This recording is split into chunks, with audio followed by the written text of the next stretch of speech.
It's pandemonium! Pandemonium everywhere you look for this tournament. Welcome back, everybody, to the Moose Wars Primal Dawn 2v2s. My name is Keg, and I'm joined by the one, the only, magnificent Mr. Hackle. How are you, my friend?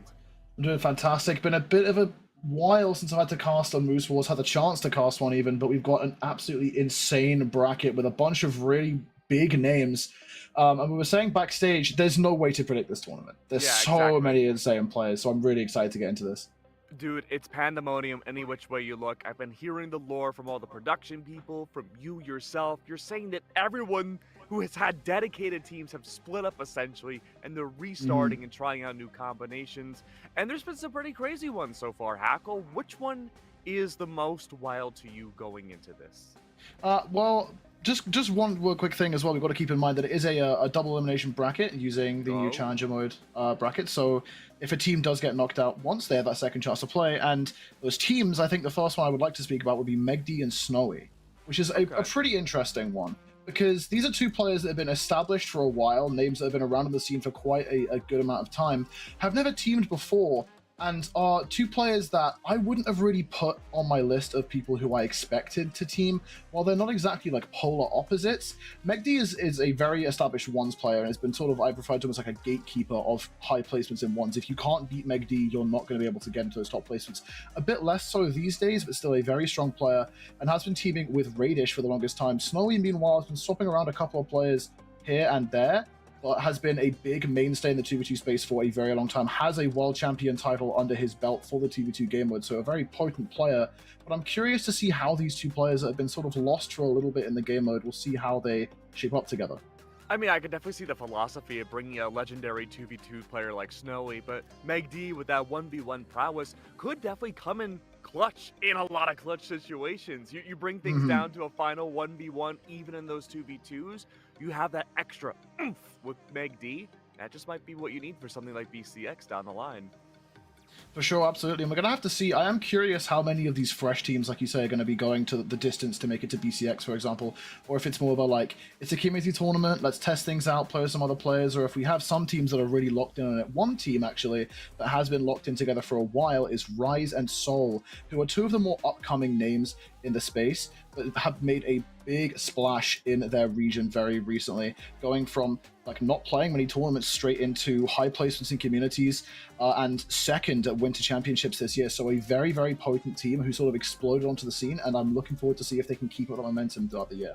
Now, Hackle, this is my first Brawlhalla broadcast of this year, and so you have a much bigger finger on the pulse than I do with a lot of these players. Do you think a team like Rise and Soul can make the distance and go to Grand Finals?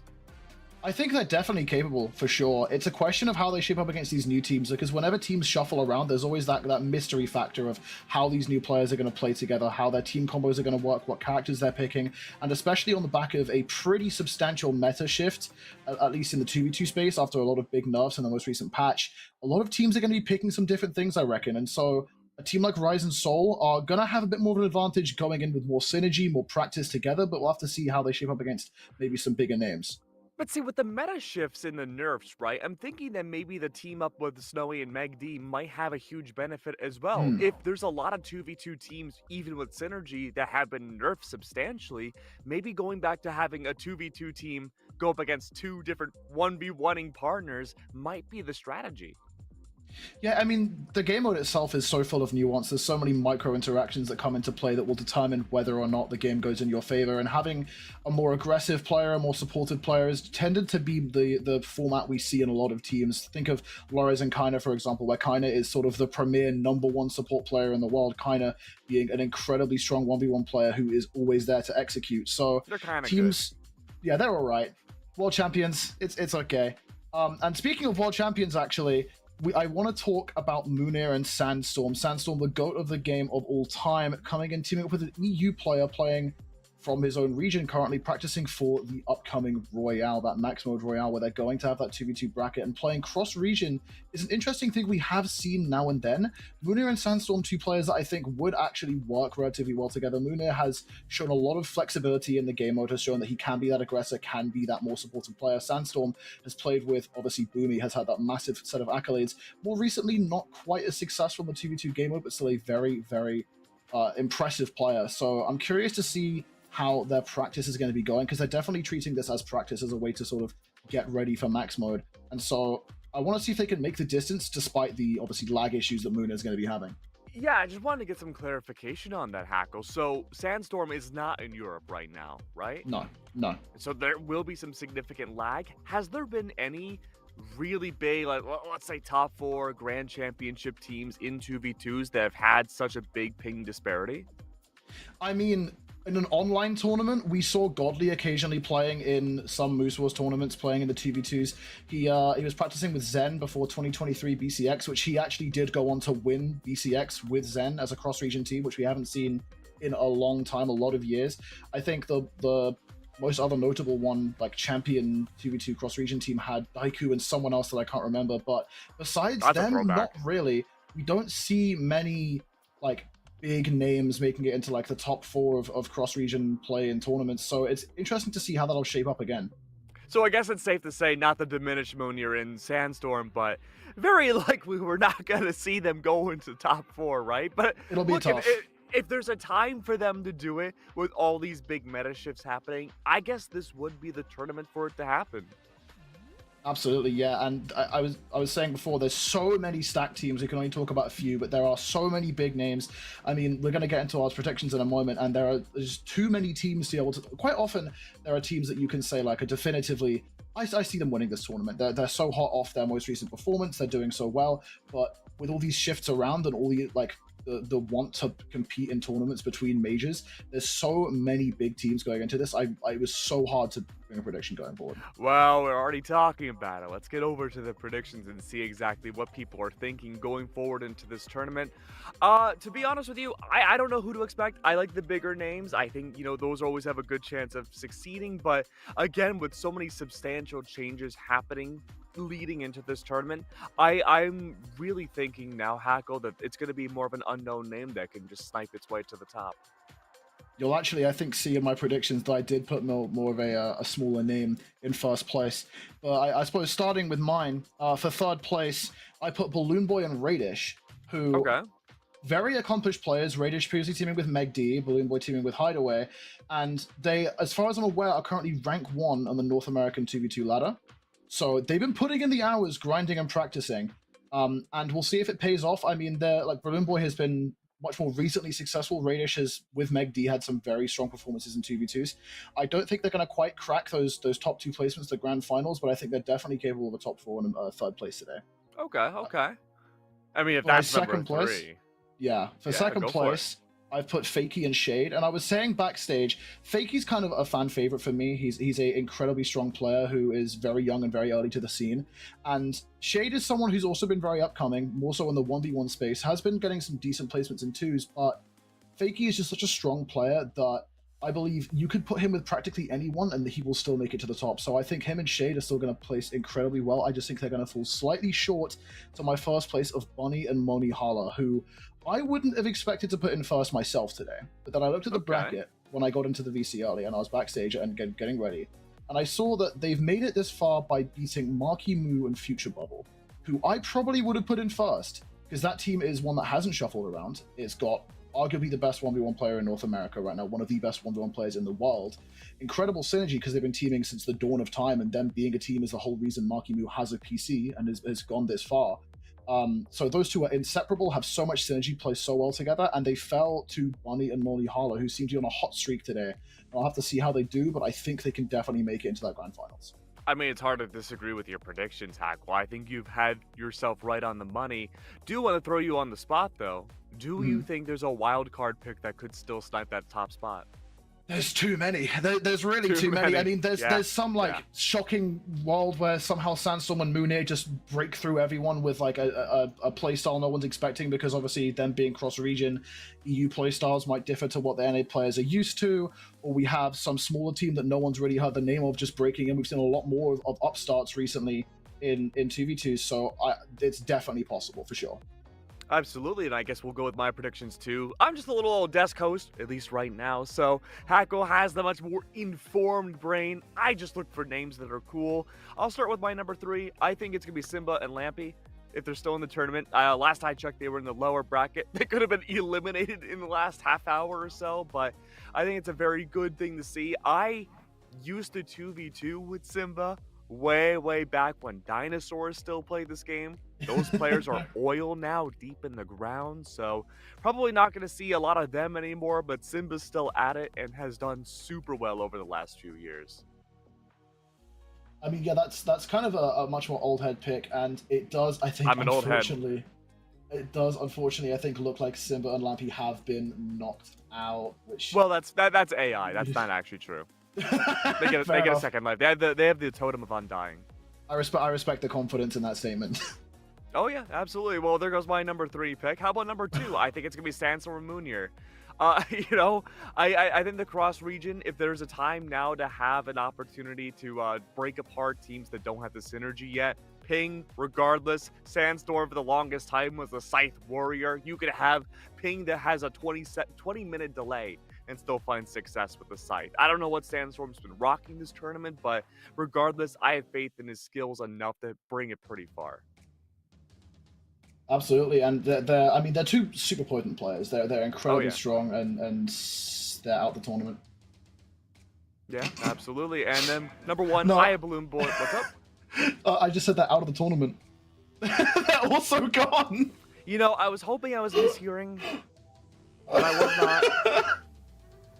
You know what? Let's go 3 for 3. Maybe my number 1 will be eliminated too. Is it BalloonBoy and Raydish? Are they still in the tournament? They're still in the tournament for sure. By a thread. I'm sure they're in the lower bracket. It's they're already 0-2 in the lower bracket right now, and yeah. Perfect. Okay, so we're pretty much 0 for 3 at this point. I mean, that's the host job, right? Is to be wrong. I'm here to highlight you, Hackle. But I mean, hey, maybe somehow there will be a miracle run and they'll get first place.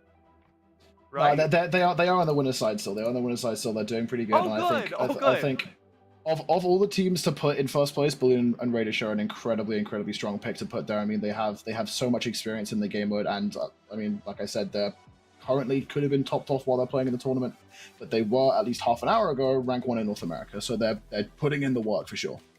I'd be so sad in between the predictions and now if they lose their rank 1, but I guess anything could happen at this point. Well, those are our predictions. I believe we'll be continuing on to casting pretty soon. Any last words, Hackle, before we get into things? To everyone watching, get hyped. This is going to be an incredibly stacked and very fun tournament. Use the word pandemonium, I think, is just perfect way to describe this tournament. There's so much going on, so many teams to watch, and I think there's going to be some very big upsets coming in. Pandemonium for the Primal Dawn Moose Wars 2v2. We'll be back shortly for Top 12. Don't go anywhere. We'll be back very soon.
What's up, everybody? Welcome to Moose Wars Primal Dawn. Today is Saturday, which means we got a 2v2 bracket headed your way.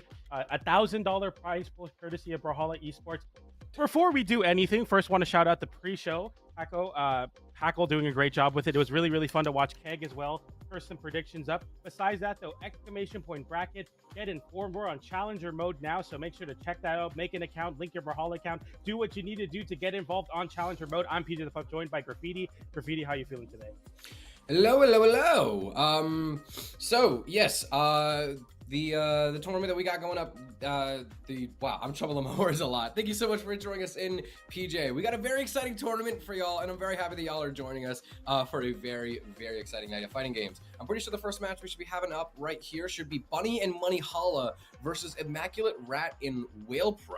And if I'm looking correctly, yeah, it looks like we got a lot of these players in the lobbies. Do you think we'll be seeing some standard character picks from all these players, or do you think we'll see any surprises? I assume WellPro is going to be sticking to kind of the consistent stuff. I know WellPro is somebody that likes to specialize in characters, and Immaculate Rat, longtime teammate with Hexo, I believe. We're going to be seeing that versus Bunny and Money Holla, who have been locked in for the longest time with the Rayman and the Moogie, both of them sporting level 100 on that, and we'll look to see WellPro on the Dusk. I'm really excited to see Dusk.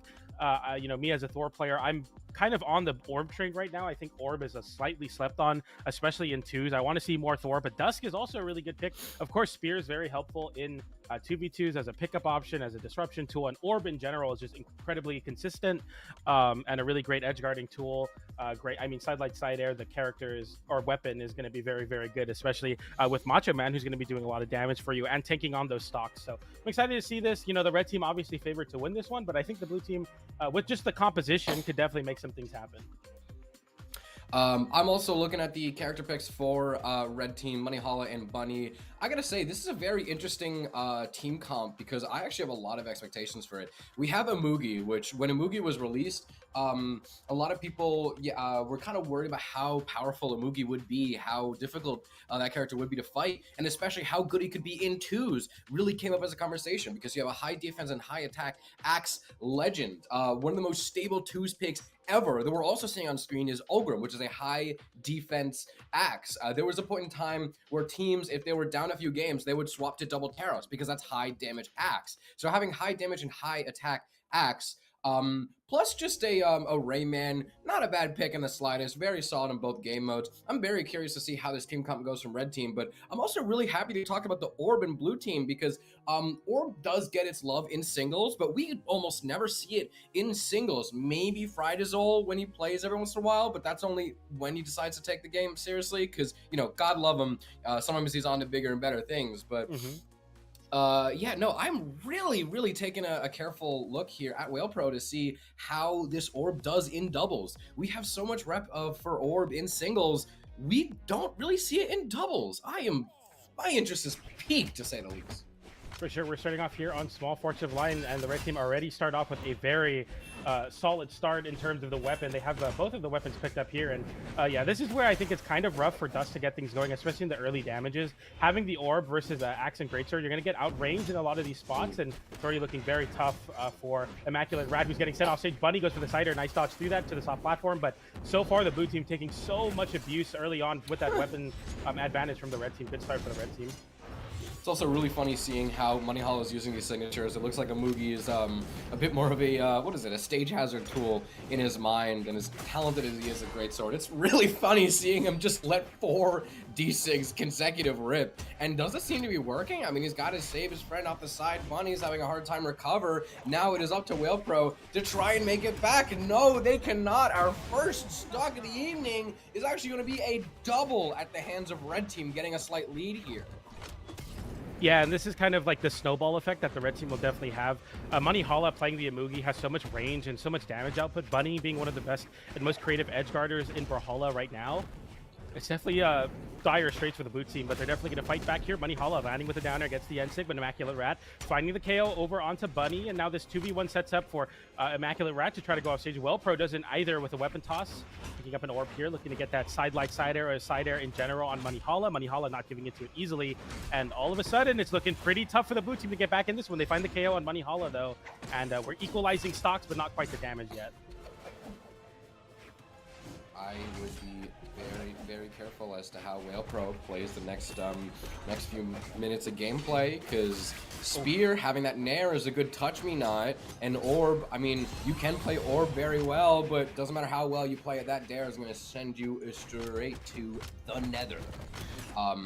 Also touching down on last stocks. Yeah, this is a little concerning for blue team. I think Money and Bunny have, I think, yet to spend a single second unarmed. Even when they do get the stocks taken out, they do respond and they pick up weapons very quickly. We're starting to see Rat spend quite a bit of time unarmed, but maybe it was intentional. Maybe they're making some pretty good use of it, or maybe they're going to overcommit off stage, leave Whale Pro in a 2v1, which, I mean, I gotta be honest, he does one hell of a job getting that side sig, revoking that stock from Money Hollow, but still a 2v1, not a place you want to be in. Is this not a good way to set the tone? Or is it? Is this a decent way to set the tone for the set? If you're able to, you know, make this 2v1 difficult, maybe you can make something work.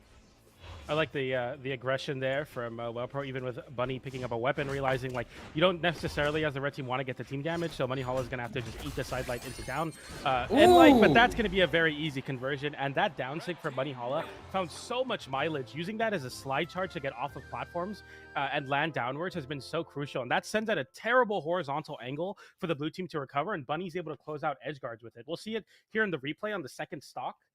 Coming up here. Yeah, so both of them get sent off stage because of a down stick from Money Hollow. Bunny's able to cover low with the gauntlets, and Money Hollow covers right above the wall. Really, really smart stuff from the red team. Just shows like the potency of following up off of your teammate signatures that send at bad angles. Red team looking very, very solid. Well Pro with a sign of light on the orb, though. I have to keep rooting for the orb team as an orb player myself, so we'll see if they can do it on the blue team here. And as someone who does really want to see the meta kind of improve, especially considering that sometimes doubles kind of get stuck in a bit of a meta loop and it's very hard to find new characters, I'm also really excited to see if the orb might become a bit of a new trick in the book, a new card in the deck for this little video game here. Money Hollow actually taking the worst of the beating in this first few seconds. Look at that, already very damaged on that first stock. Maybe blue team, all they needed was a quick little warm up. Maybe, you know, they were just a little rusty. Maybe one of them just woken up. They needed to warm up, and they're actually doing pretty damn good. Although Whale Pro gets sent high unarmed. It's gonna be up to Rat to try and defend his teammate. Money Hollow off stage unarmed. Can blue team make this back? Who's the first stock gonna be towards? It's actually gonna be red team stealing the rug out from blue team. All the work they tried to do to get this early game lead, is it for nothing? It's going to be tough here. Bunny has a very, very bad offstage situation. We see there Well Pro, instead of going out for that KO onto Bunny, going to assist the teammate. And we get a trade out there from Immaculate Rat. So the red team having Bunny holding the stocks here. Very, very important. If Bunny Hall hit that nair, that would have been a 0 to KO. Bunny could have ground pounded into down air again, true confirm. Very, very scary offstage play, especially when Bunny Hall has the axe online. The Immaculate Rat throwing out some moves here, or sorry, Well Pro actually throwing out some moves here on the spear. Money Hollow flips it with a GC side, like very scary juggle, and the blue team cannot land. The sweat beats coming out. I'm sweating graffiti. They can't land. They land. They take so much damage. Money Hollow stuck in the corner here and goes for another down sig. It connects a side sig onto Bunny. Will take out Bunny's first stock though, so a chance for the blue team. But Money Hollow with the anti-air end sig gets a connection, gets a KO. The red team looking so potent on the Amugi thing. God, that exit was so smart, dodging one attack while placing his own against an unsuspecting opponent. Currently, red team had a bit of a lead, but still blue team with how they've been doing lately. If they get Money Hollow stock, hopefully they might be able to capitalize on the 2v1 on Bunny, but that's even if Money lets them take the stock away with, you know, having such a disjointed greatsword with such a high defense legend. Maybe they're able to chew their way through it. Maybe they were able to make the stock lead a bit less intimidating to look at, but also at the same time, counterpoint, actually, maybe Bunny is able to make this a bit difficult for them. Bunny was just running around waiting for sidelights. Bunny, I think Bunny's doing a little bit of trolling. Bunny's only thrown out sidelights in the past minute.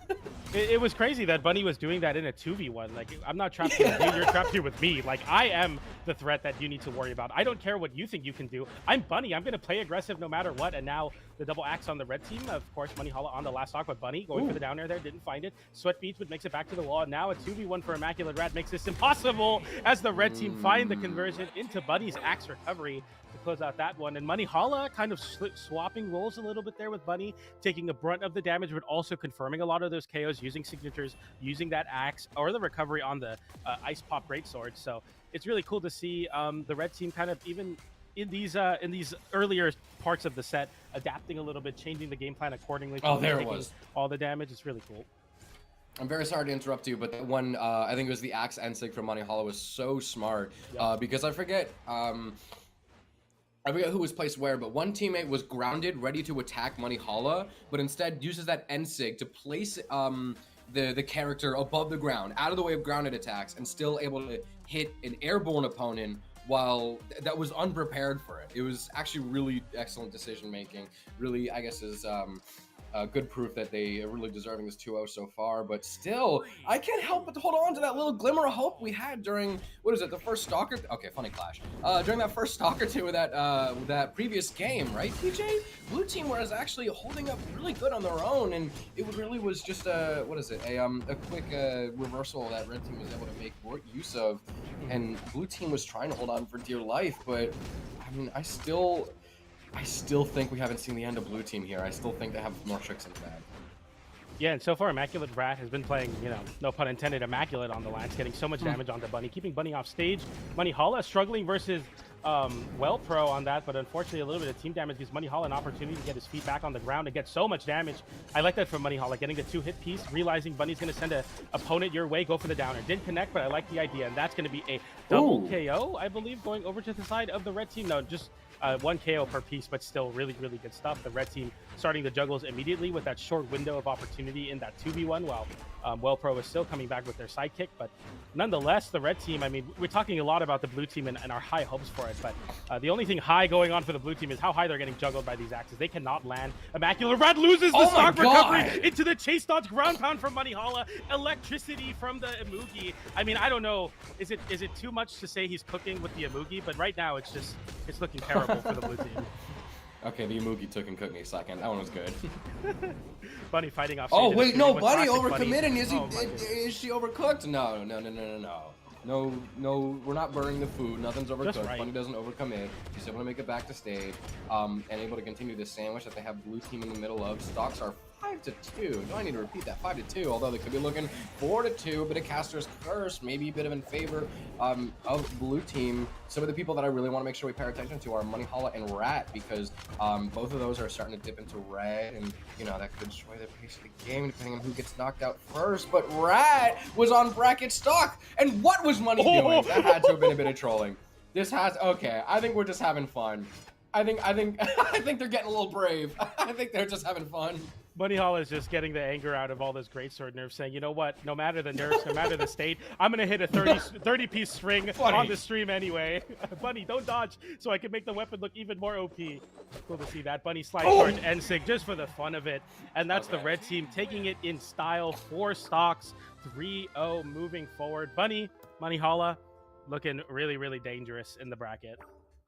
Okay, that Ensig was actually a really cool way to close out the game. But one thing that I do want to say is, first game, bit of a tough game, but hopefully that was, you know, just a bit of a, what is it? They needed a bit of a warm up. Second game was actually looking like blue team had some insane potential. Like you said, I'm gonna be unapologetic, pun intended, immaculate. I'm cringe, but I'm free. That was some pretty great gameplay. But so still, that's kind of what made that third game so much more tough to watch. That it was. Maybe not a blowout, but it was still just so suffocating for that blue team. That red team was just able to over-adapt to anything that blue team was able to try and find only a little bit of success with in game 2. So, bit of a sour note to end that on, but hey, Bunny and Money Holla, they are, I mean, are they going to this tournament clip farming? They definitely have the skills to do it, and they are so fun to watch. Very happy that we get to see them a bit later on in top 8, but right now we still got a bit more ways to go before we go on to top 8. The next team that we have coming up to the chopping block, this is going to be Megdy and Snowy. That is going to be a list of scary names, and going up against them is a list of also pretty scary names, but one that peaks a bit of an eyebrow. This is going to be Hexo and Guicho, PJ. Oh, nice. Yeah, so I was looking over on the challenge mode link ! bracket if you follow along. I'm trying to figure out who the team was. But yeah, it's Hexo and Guicho versus Megdy and Snowy. So Megdy and Raydish aren't teaming together this tournament. We're going to be seeing kind of a blast from the past with Megdy and Snowy versus Guicho. Hexo, a team that I don't know if I've seen very often, but nonetheless, I'm excited to see how they work out here. Megdy Snowy should be really exciting as well. All in all, a very, very interesting match. Of course, the winner of this will move on to top 8 to fight Bunny and Money Holla. So I just realized Bunny and Money kind of rhyme. I wonder if that's part of the reason they team. But nonetheless, they probably just team because they're both very good players. I maybe a little bit too much whimsy coming from my side there. But Megdy Snowy, Guicho Hexo, interesting match. I don't know who really is going to be favored here. I haven't seen Guicho and Hexo in a bit, I believe. So nonetheless, I'm excited to get into this one. Should be good. I've seen Guicho and Hexo play a little bit, not too much, but definitely a little bit. Especially now that Hexo is kind of really starting to find their footing, and has Guicho, someone who's actually, I mean, even if it doesn't feel like it, has kind of been around for a bit of a minute. Is a part of a bit of a newer wave, but if you look back about like a year or two ago, he's still been a pretty decent presence in the scene. So definitely having Guicho by your side is going to be quite a tool in the kit. But still, it's also really fun seeing Hexo kind of just start to find his footing and really start to get how this whole being good at the game thing works, and see how Hexo improves through time and time again. And the guy only gets better with each new day, and that's something that's so fun to see, especially with this team, because if I remember correctly, their character picks, especially in doubles, aren't, you know, super popular picks. They're not picks that you're constantly, you know, ready to counter, not picks that you're just kind of your mind is numb to seeing in ranked. They do have a very interesting team. They do have, we can see it even here. Hexo on a Nyx and Guicho on a Queen Nai. So there is a part of me that doesn't really like this. Queen Nai, I think, has been underrated a bit in twos for a little bit. You have high defense Spear. I think that has had a lot of potential in doubles for a very long time, so I quite like seeing Queen Nai in doubles. But this Nyx is also very interesting. That doesn't, she doesn't rear her head around the corner too often. So their character picks, I mean, you can tell it probably definitely it took a bit of work to get them to work together and try and get them to where the rest of the meta is. So there is a bit of the odds stacked against them, especially consider they're staring down two horrifying doubles players, not only on their own, Megdy and Snowy. Snowy, I think, being a BCX champion in doubles, is he not? And Megdy just being such a long-standing member of the highest caliber of doubles gameplay.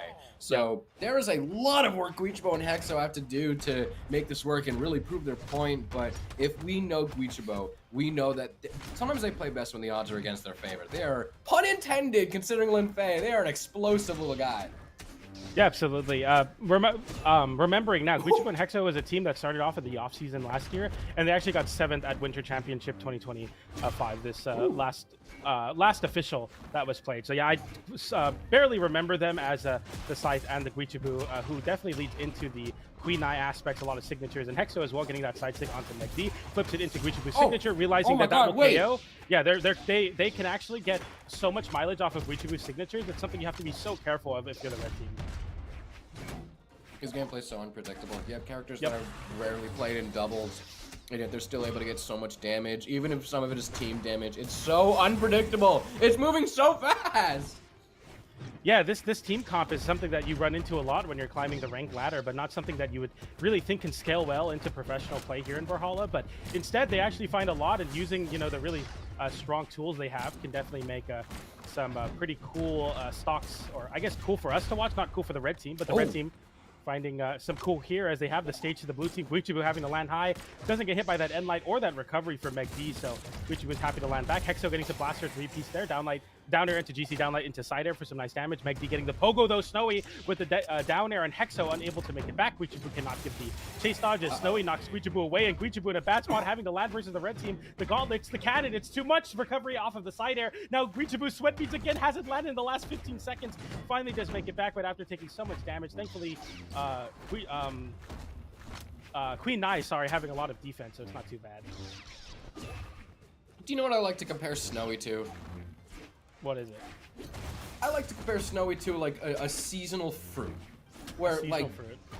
Yeah, he's absolutely insane at the game, but sometimes he needs a break. Sometimes he's not. Sometimes he's not freshest in season. Sometimes you gotta wait a second for him to ripen up, and only then is he at his best. He really is a seasonal fruit where he's always a serious contender, but you know, just like the rest of us, sometimes he needs a break. And I'm trying to start to wonder, after a few months of not quite seeing Snowy at the top of the list, if we could be seeing a return of the Snowy season. I understand that, you know, spring is starting and summer, or what is it? I have the seasons mixed up, and that winter's coming to a close. But do we think the snowy season is back on? He's looking pretty good right now, PJ. Yeah, we'll have to see. I mean, you know, Wushonics and understanding your role as Snowy is really, really important. We're going to see the 2v1 combo there, downlight into downlight into, or sorry, double end light, down air, which was like, I'm okay. I'm gonna let that one go out. And the red team take it with a 3 stock there. Yeah, so Guicho found 1 KO, and that was off the back of Hexo getting the kind of alley-oop off the scythe downer, picks up to the left, slams into the right. Guicho goes for the N-sig. That's a very common scythe with Queen Nai combination, but Guicho not having a lot of damage output is going to make it really, really difficult, and that's kind of the difficulty of playing the tankier and a little bit slower legends. When you have 4 movement even, or 4 speed even on Queen Nai, taking 1 off of the defense, you're still really struggling to find landings. Comparatively to everybody in the lobby, everybody at least has 1 extra speed, so you're able to juggle your opponent so much easier. And it doesn't sound like it's a lot, but it's just enough where Guicho took so much damage on that second stock, just the blue team can't really come back from that. Touching down on game 2, we're definitely gonna have to see some strong adaptations for blue team because they were playing fantastic. They were able to get some pretty nice damage. They actually got some really early stocks. Red team just really outpaced them, and especially after Snowy was on a KO streak. The man was dominating, was he not? And also even still just continuing to pass it off. Both teams are really trying to start up some huge team combos, but neither one of them is really able to solidify everyone. Everyone's just being tossed around the stage a lot. Too many team combos being started up and interrupted. Guicho trying to throw out an N-sig as a bit of a stage hazard. Maybe it does work. It does kind of nick Hexo a bit, but still, it is some pretty valuable damage on Snowy, and hopefully he's able to push him a bit further off stage. More team combos start up, but more team combos get canceled. Even still, recovery doesn't connect. Gets punished by a Sarah into recovery of his own. Snowy gets the first knockout of the game, but Guicho is able to trade that in, get the answer. Pretty swift weapon throw sniper to spear. Was able to maybe even out stocks? No, blue team has the lead actually. It does more than even it out. Yeah, I mean, all things considered, you're not looking too bad if you're the blue team. Unfortunately, Guicho loses the stocks as I try to explain how they're in a good spot. Now Hexo having to play some defense, put the moves on a little bit. Snowy going for that ground pound there, trying to put Hexo in a very compromised offstage situation. Speaking of which, the dodge out there gets caught with the downer, but Guicho getting the N-sig to interrupt the red team. Both of them getting hit. Hexo doesn't make it back to the wall though, very unfortunate. Our team having a bit of a hard time deciding how to come back to stage. Yep.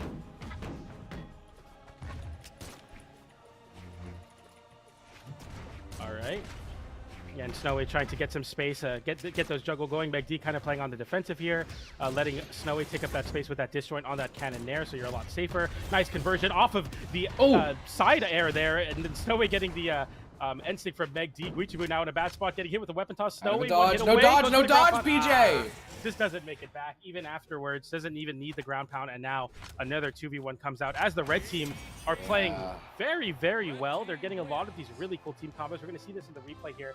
My favorite combo I saw was the spear cider for Megdy into Snowy, picking up with a sidelight into recovery. Really fast, high octane from coast to coast. Thank you, production. There it was. We get it there, and it's really, really clean. Like, stuff like that shows me that the red team is so locked in. They're so ready to go. Even in spots where Megdy's in disadvantage, still having that killer instinct to say, I can find a KO here, and I can take stocks even when my teammate's off stage. Really, really smart play from the red team.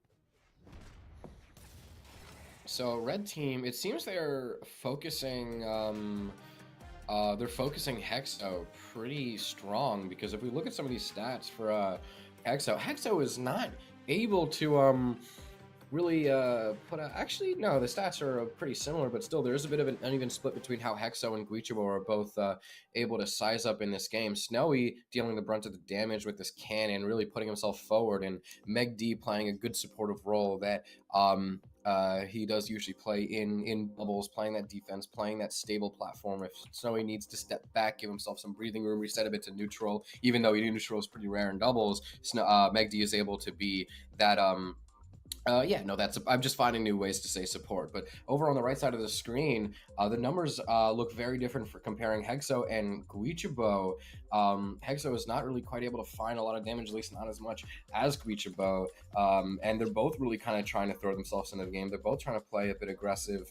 And it looks like they're just targeting Hexo really, really, really tough. So we needed a second to get back into the game. We needed to take a deep breath. We needed to discuss our next plans forward. And now we needed a second to discuss our next plans forward. We needed a second to get back in the next game. Let's hope Hexo has the solution to this little math problem here. How do you keep your stocks from being subtracted when you want to hold on to them as long as possible? Because right now, it looks like you're being targeted pretty hard, buddy. We got to see you stay alive. Can you stay alive for me, dude? Something I'm also noticing from the blue team is they get really good like 2v2 on 2v2 team combos, but in a lot of situations where the red team can find snappy KOs like that side air into side light recovery you saw the last game, the blue team just doesn't have that option, being on weapons that take a little bit longer to get cooking. Hexo, especially on the scythe and the blasters, needs a lot of time vertically there. Speaking of which, though, getting a snappy combo, Megdy trading out that KO immediately with that end signal. Guicho gonna respect the Megdy in the corner, both of them allowing their teammates to get back to the stage. And Snowy, I like that, going to where Megdy was in the corner and then fighting out of the corner for Megdy, so Megdy doesn't have to face check all that damage. Really, really smart stuff, realizing, hey, I'm, early on in my stock, I can afford to take some damage. Guicho going for the double downer there. Hexo avoiding that there. No, recovery gets hit there, but the weapon toss from Guicho keeps Megdy in place. No conversions. Everyone makes it back. Red team taking a lot of damage for it, and that's going to be Megdy losing the stock. The Ed Light interrupts Hexo's downer, though, so Snowy is in a spot where you actually make it back to the stage, and the N-Sig hits your own teammate. Hexo without a weapon, Guicho without a weapon as well. The red team having the weapon advantage now. And like no KO, no ground pound. We do see Hexo play a lot more smart. You can see him. Oh, it does cost him though. It's really tough to see, but still, there is still a little glimmer of hope here. PJ, Hexo is starting to play this last game so much more smart than they have the past few games. One instance I can think of was when they used the Scythe D-Sig as a touch me not, and they didn't get punished for it. It actually, I think that D-Sig led to a KO. If not, it was some pretty hefty damage. And also, Hexo is playing a lot more careful when they know that their stock is at risk of being revoked for them. They step back. They let Guicho do the brunt of the work. As you can see, Gui is able to, while still having all three stocks to their name, although that might change soon, a bit of cast curse, but still, while still having all three stocks to their name, Hexo was able to step back and say, all right, you got this. I need to extend my stock. You can notice there's been times Hexo has just been jumping off stage, unarmed, without a weapon, trying to space himself out, trying to distance himself from the chaos. Gui now touching down on the second stock, and Hexo is starting to play a bit more careful. A bit of team combo is going to make that a bit difficult. You can see him jumping away from those nairs and only stepping in the end light, but knows to wait a little bit. Gui gets punished. Hexo's playing so smart right now, but doesn't lead him into anything. Yeah, this is a really, really tough spot for Hexo to be in because you want to save your teammate, but also if you lose your stock, it sets up Guicho into an almost impossible 2v1 situation, even on a legend like Queen 9 with a lot of damage, but that's going to find a KO.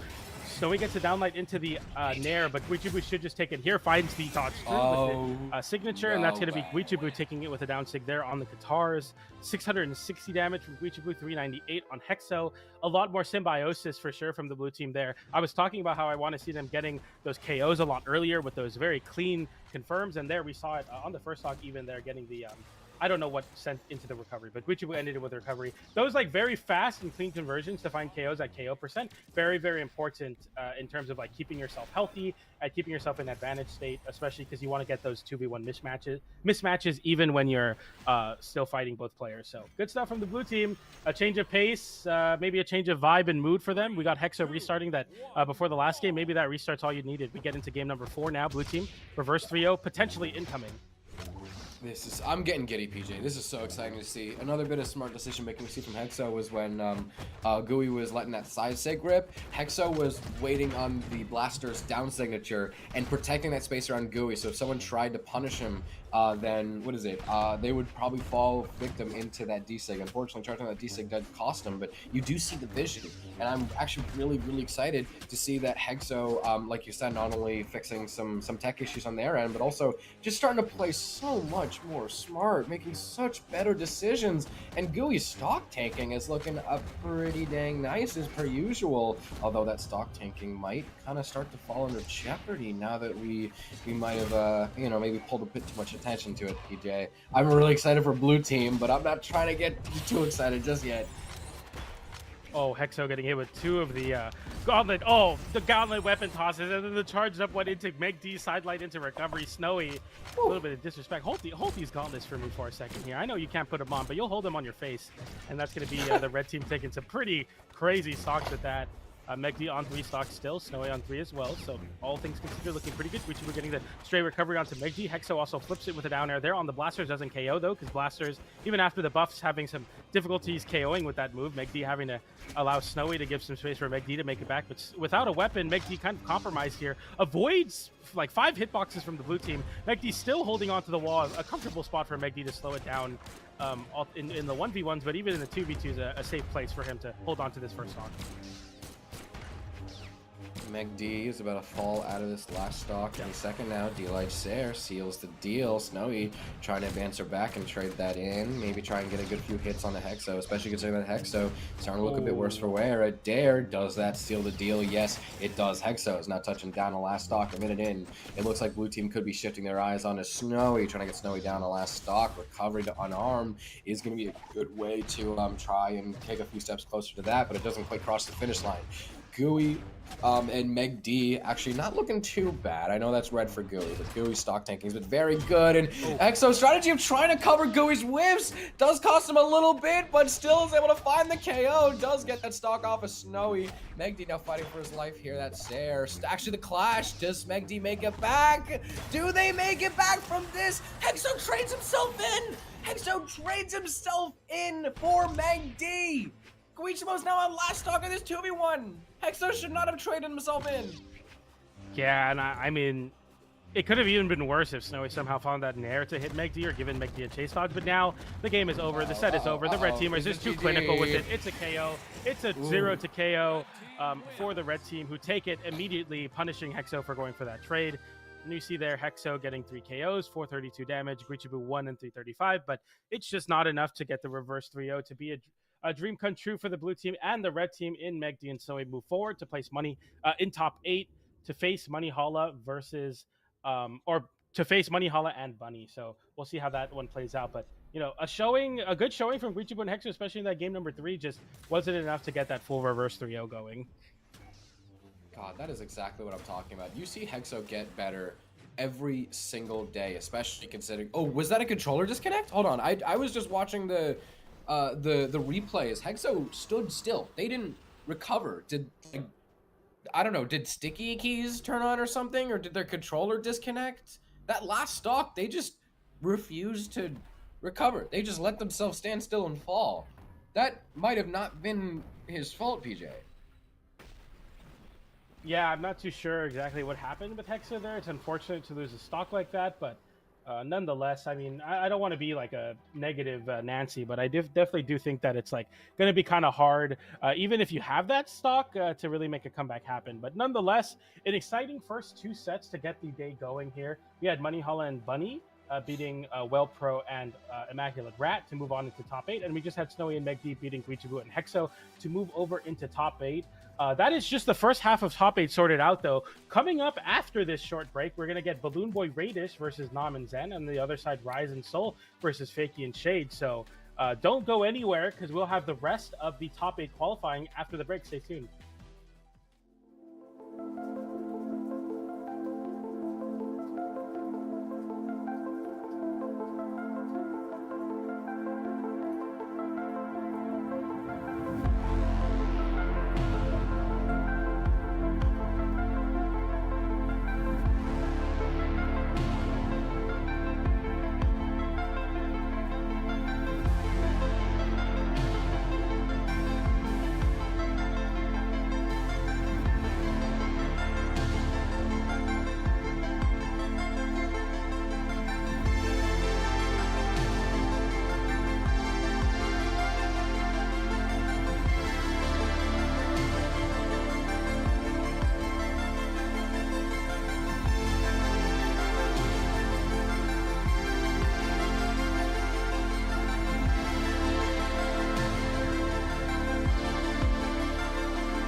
Oh, hello.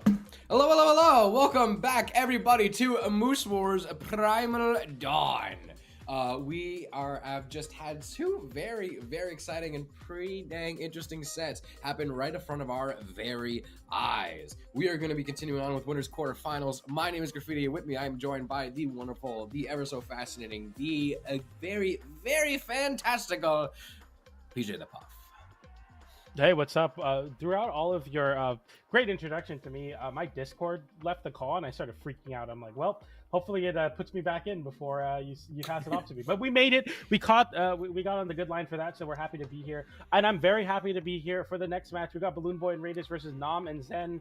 Nom and Zen, an interesting team. I know Graffiti was pointing out, like, is that a name swap? Who is Nom? Nom, a player that has been around for some officials, but hasn't quite breached into the upper echelon of play yet to make a top 8. Hopefully going to be making a top 8 off the back of Zen here, or maybe Zen off the back of Nom. We're yet to see. We also got BalloonBoy and Raydish, the number 2 seed of the tournament, playing into the matchup. So it's going to be pretty interesting to see if they're able to do it. BalloonBoy, of course, winning a lot of recent events off the back of some really strong blaster buffs as well. So we got BalloonBoy blasters coming back, some Diana play, but we'll see what we see in the 2v2s. I'm excited to be here for the rest of Moose Wars Primal Dawn top 8 qualifying matches.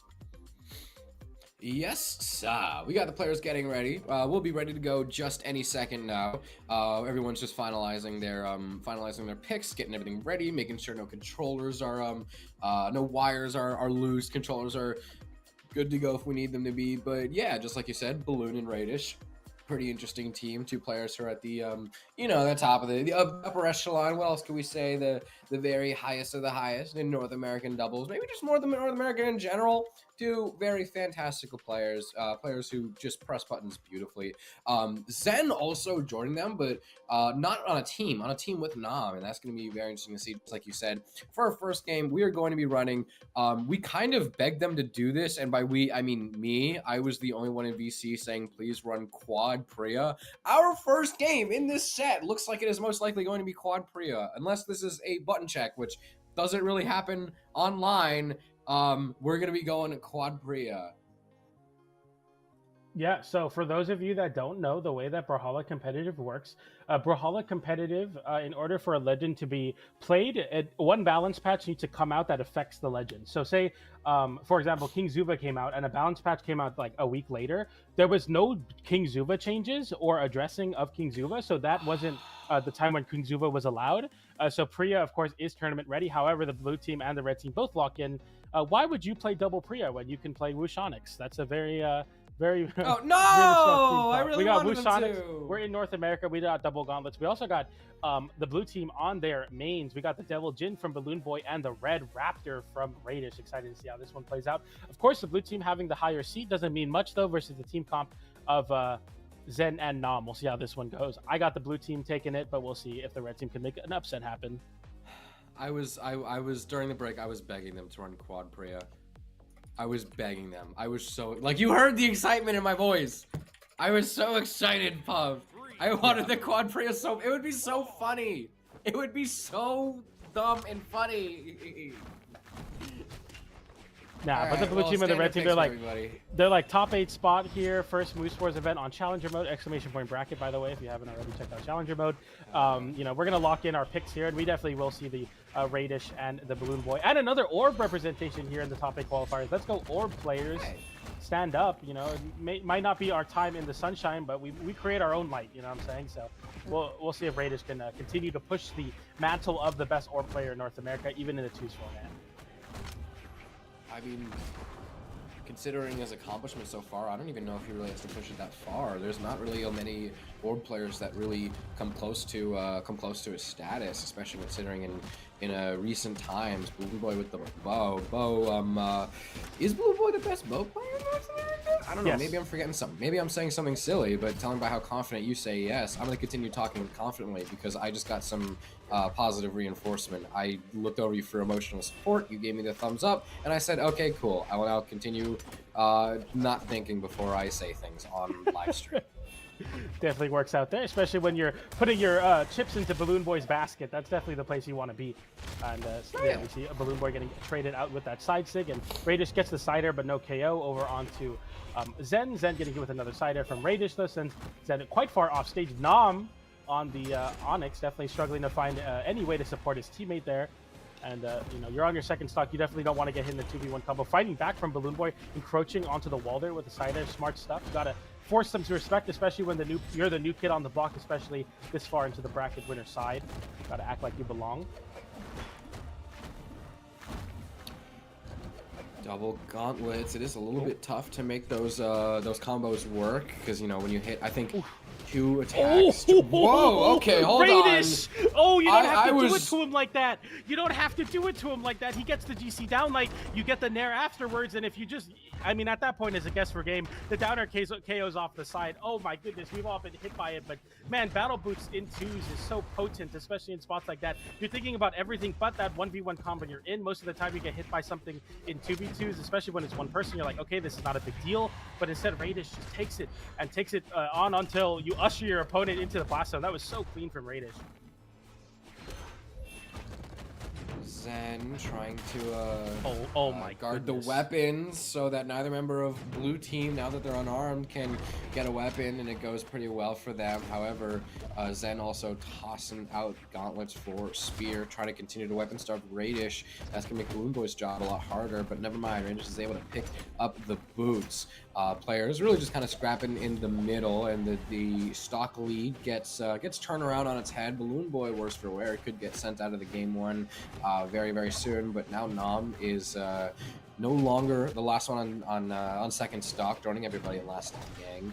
BalloonBoy, I'm actually very curious to see how BalloonBoy plays, because they got to play very careful, but they also, you know, got to stay in the game. Being red on your last stock is a very tough spot to be, but Raydish is giving us yet another tour! Man, you got to do something. You can't just let it happen. Don't let it be you. The blue team's still another stock away from Raydish getting a crazy boots confirmation, and there it's a 1v1 now. We have Zen, we have Raydish.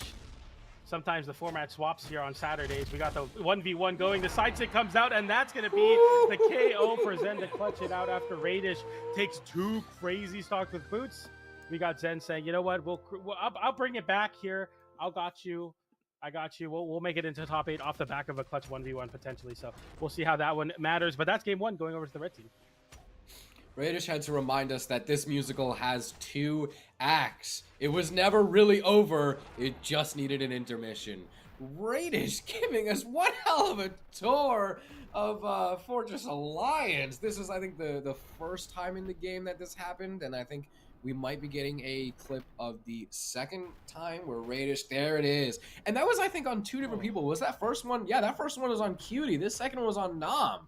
That was 2 separate people. It wasn't just like, oh, I already know what you're gonna do. I have you red. I'm just gonna abuse this one read. I'm gonna abuse this one little bit of knowledge on you. No, that was 2 separate people, and both of them are level 100 too. Yeah, that's tough. We saw Nom there. I feel like it's kind of like one of those bell curves where it's like early on you don't press a button because you think you're like good, or because you're not, you know, very good at the game. In the middle you dodge, and then at the end when you get really good at games you stop hitting buttons. But there you definitely have to like dodge or something, because if you just try to jump away like Nom did there, the downer has so much horizontal coverage and vertical coverage. It's just like super scary. And Raydish, you know, we've been talking a lot, or I've been talking a lot about the orb, of course, being an orb player myself, but we'll see if Raydish can get something going on the orb, because last game was all boots. BalloonBoy taking that first stock. Nom, first one down to second stock. Looks like blue team is kind of starting to learn their lesson, because maybe that last team was a bit too close for comfort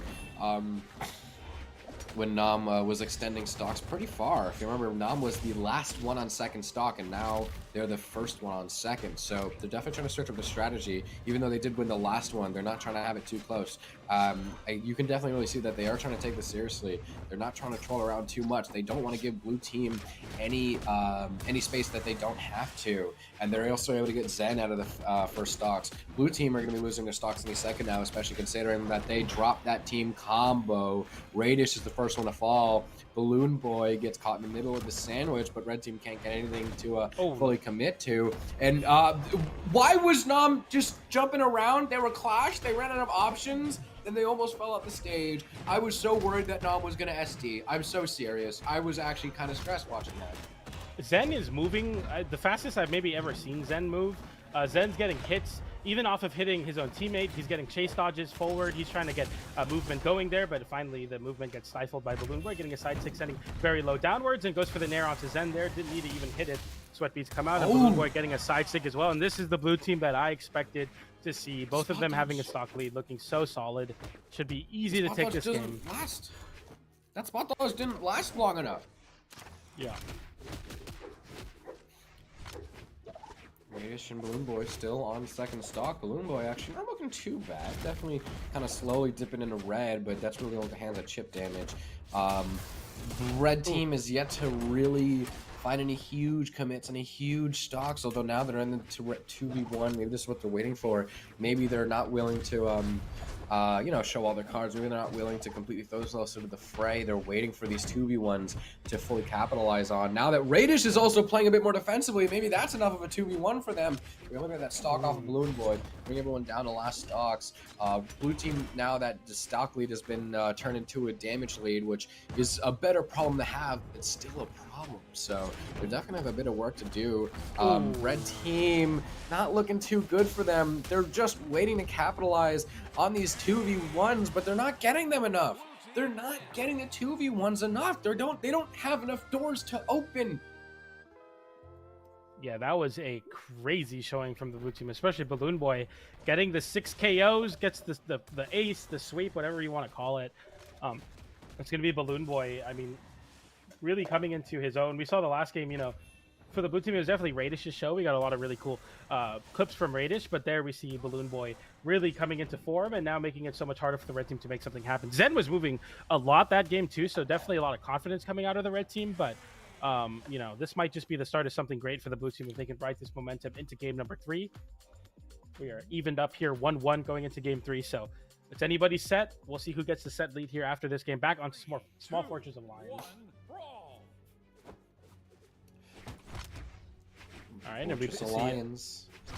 Both of the teams picking up the weapons here, and it's going to be back to a lot of Nom trying to get the cannon play going. We haven't seen anything really crazy coming out of Nom, but I've definitely seen the attempt of doing that. So a lot of sidelights, a lot of openers here, trying to get a dodge read, trying to get a no dodge read. But the blue team have been very good at mixing up their dodges and timings very, very well.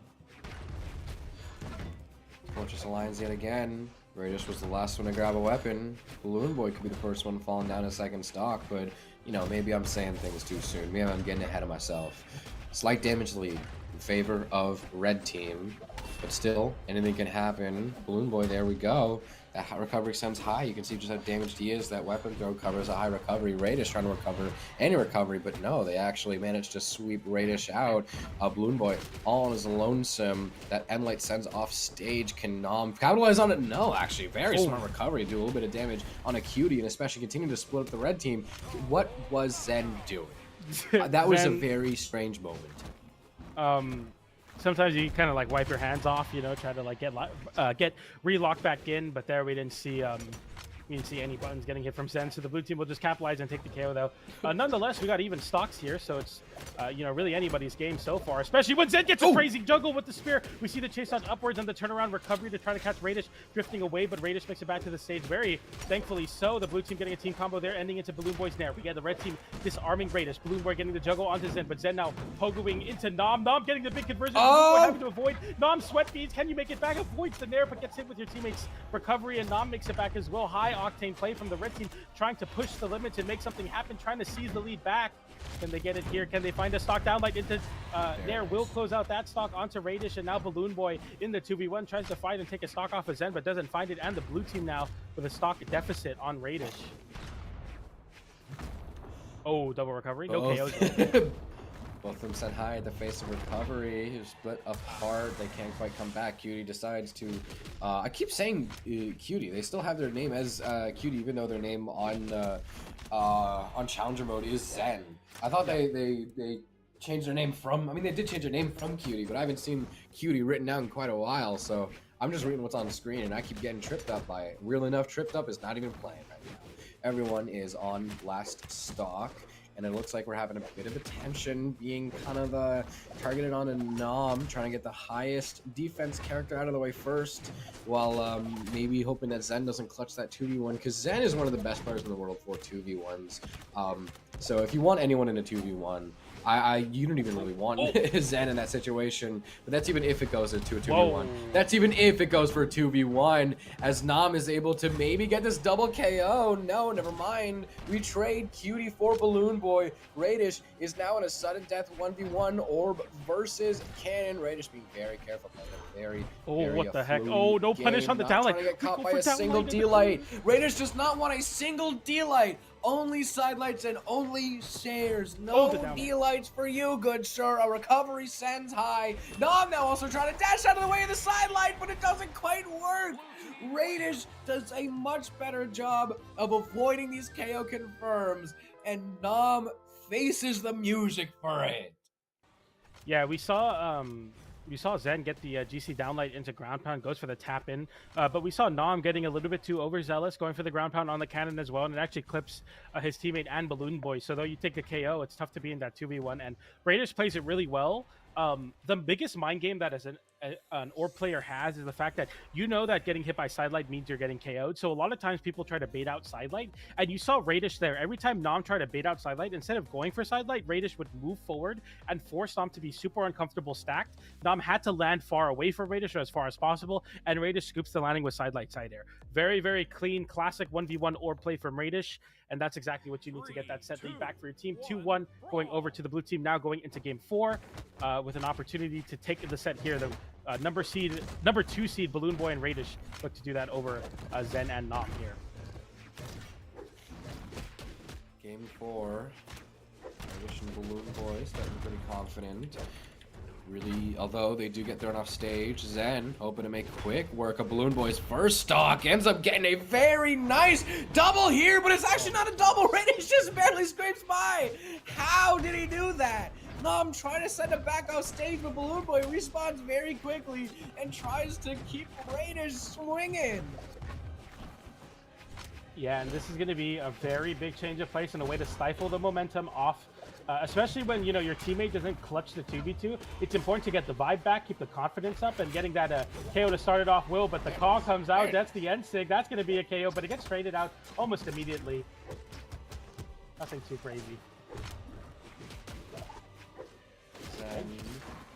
That end line will KO. Nom is in a bad spot. You can't get hit by that. Don't get hit by it. It is. You don't know. You can't let it be you. You got hit with the recovery into the side air, into the DC side sig, and now the blue team having a stock lead Nom on potentially their last winner side stock of the tournament. We'll see if they can make it happen here, though. You got to keep yourself in the game. You got to keep yourself alive mentally. Do it for Zen here. BalloonBoy looking pretty damaged. Nom on less stock though. Zen just might have to fall to another 2v1 on their hands, but still, if they're able to get a stock right here, right now, this could be some decent news for them if they're able to even out the game. Nom's actually looking very damaged. The next few hits, Nom can't really afford much more chip damage. The next few hits could be very, very bad news for red team. That NSIG doesn't quite connect, but it doesn't get punished. BalloonBoy trying to get that stock. Nom now in a 2v1. That sidelight ends up hitting BalloonBoy, giving Nom just barely enough time to escape. Helps Zen recover back to stage, but the NSIG catches. Zen now stocks 1 to 4. This is not an easy feat to do. Just barely dodges out of the side sig though. Zen running out of options. Falls to his doom. Raydish and BalloonBoy take a very handed 3-1. Yeah, I don't know. I mean, it's crazy that the most dominant game we saw out of Raydish was the game they lost, but when BalloonBoy started getting going, game 2, game 3, game 4, it just looks so much better for the blue team. And there we see it again with the blue team getting that early stocks onto Nom, who only did 229 damage. It just eventually just became too much, and that's going to be the blue team moving forward and into their own side of the top 8 of Moose Wars Primal Dawn 2v2. So exciting to see them continuing forward, and I love to see them not swapping legends to fit the meta, just picking the legend that they know and love, and it finds success even in the face of a very strong Wushonix team in Zen and Nom. Yeah, that's something that we have a lot of respect for over here in the Moose Wars, little Moose Wars side of things. Is that at the end of the day, it's not the character playing the game; it's you playing the game, and that's why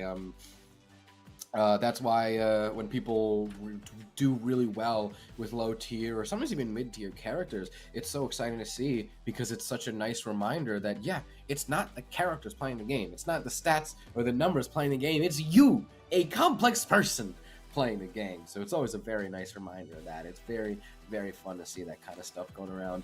Our last winners side qualifier match for top 8, that's quite a mouthful, but either one is our last. One of those is going to be Rise and Soul versus Fakey and Shade, if I'm reading this correctly. I'm also just trying to make sure that we're all still trying to get used to Challenger mode, so please, PJ, please help me if I've made a mistake in that. But if I'm reading the website correctly, we have Rise and Soul versus Fakey and Shade, do we not? Yeah, we have Rise and Soul, cool. Fakey and Shade. So a great way to follow along at home, for those of you that are wondering, do exclamation point bracket, click on the link. There is a tab in Challenger Mode Matches, and everything with the red camera icon is that means that the match is going to be set for stream. And now we have one match. It says it's running, which means the game is ongoing. We have Rise Soul versus Fakey and Shade. So for those of you at home, we're learning as well along with you. So exclamation point bracket, get familiar, because a lot of your favorite tournament hosts in Brawlhalla will be on Challenger Mode, including the rest of the officials for this year, whether it's spring, summer, fall. You definitely want to be on Challenger Mode. Make sure you get everything going with that. Link your Brawlhalla Ubisoft account with your Challenger Mode account. There's a lot of really cool features on the website as well. Check it out for yourself. Once again, exclamation point bracket to get yourself sorted there for sure. We're going to get into our next match, though, on our side of things, Rise Soul versus Fakey and Shade. I don't know who I expect to really win this set. I haven't been a really great prediction guy anyway this time, but we're going to be seeing the players kind of funnel in here, and we see Shade hovering over the Roman Reigns, which I'm excited to see. Obviously Taros was very dominant last year, not so much this year. We'll see if Taros still has some staying power in 2v2s, alongside Fakey, who's going to be playing the Kaya, and the red team relies on Kaya and Soul on the Ogrim. So more traditional picks, but still very excited to see which team's going to be able to take it here. None of them on level 100 except for Fakey, though, so Fakey obviously having that experience over Rise in that sense, but we'll see. We'll get into game 1 very shortly here on Demon Island. No soft platforms to be seen.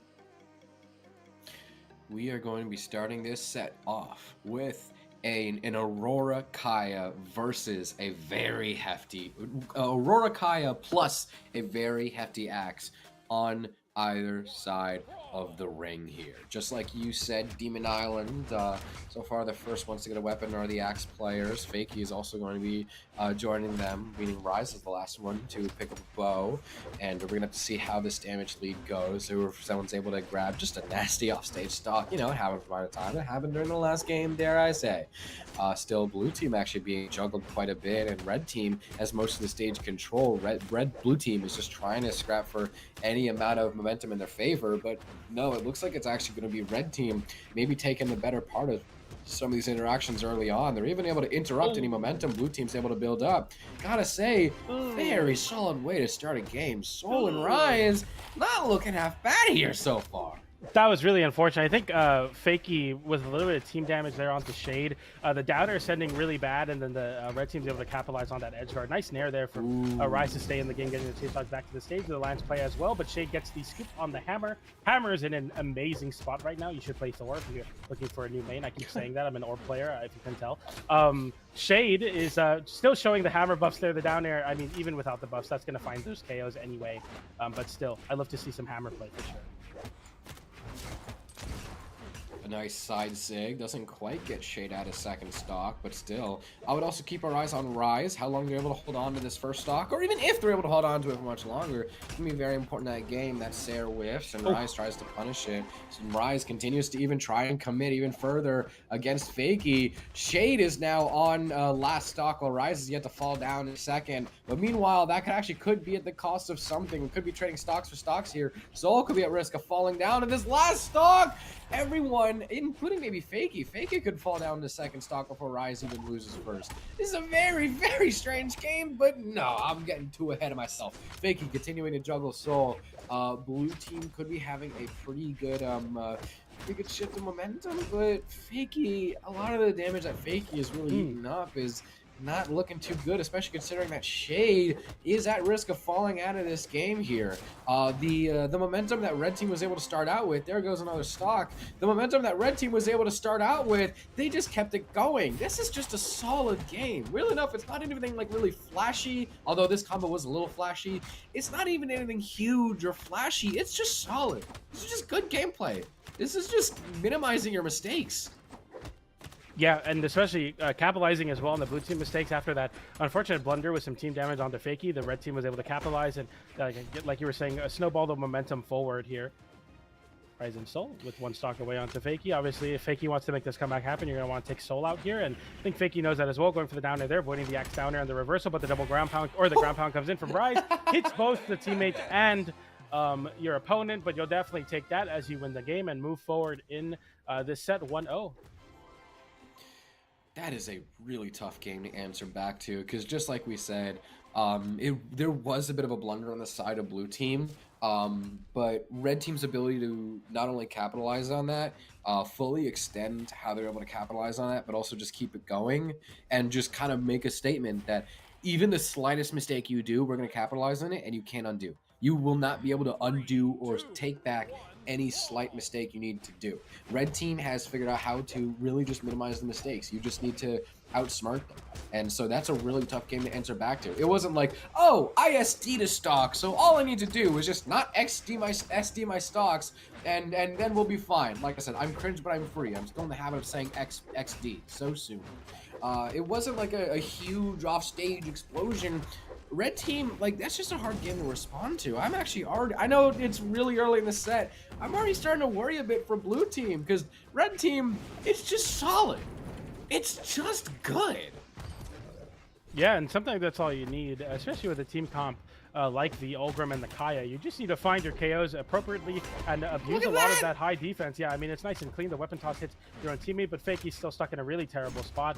Shade picks up a weapon, but Rise gets the damage off, and eventually Soul able to find the KO there. Shade trades it out, though, onto Rise, so it's not like a crazy lead for the red team, especially with that downlight side air closing out that stock. Close game, but all right, here's a 2v1 combo into the Taros. That's a lot of damage there off the Roman Reigns downlight, but the recovery comes out from Fakey. Yeah, it doesn't get the Russian Mafia there, unfortunately.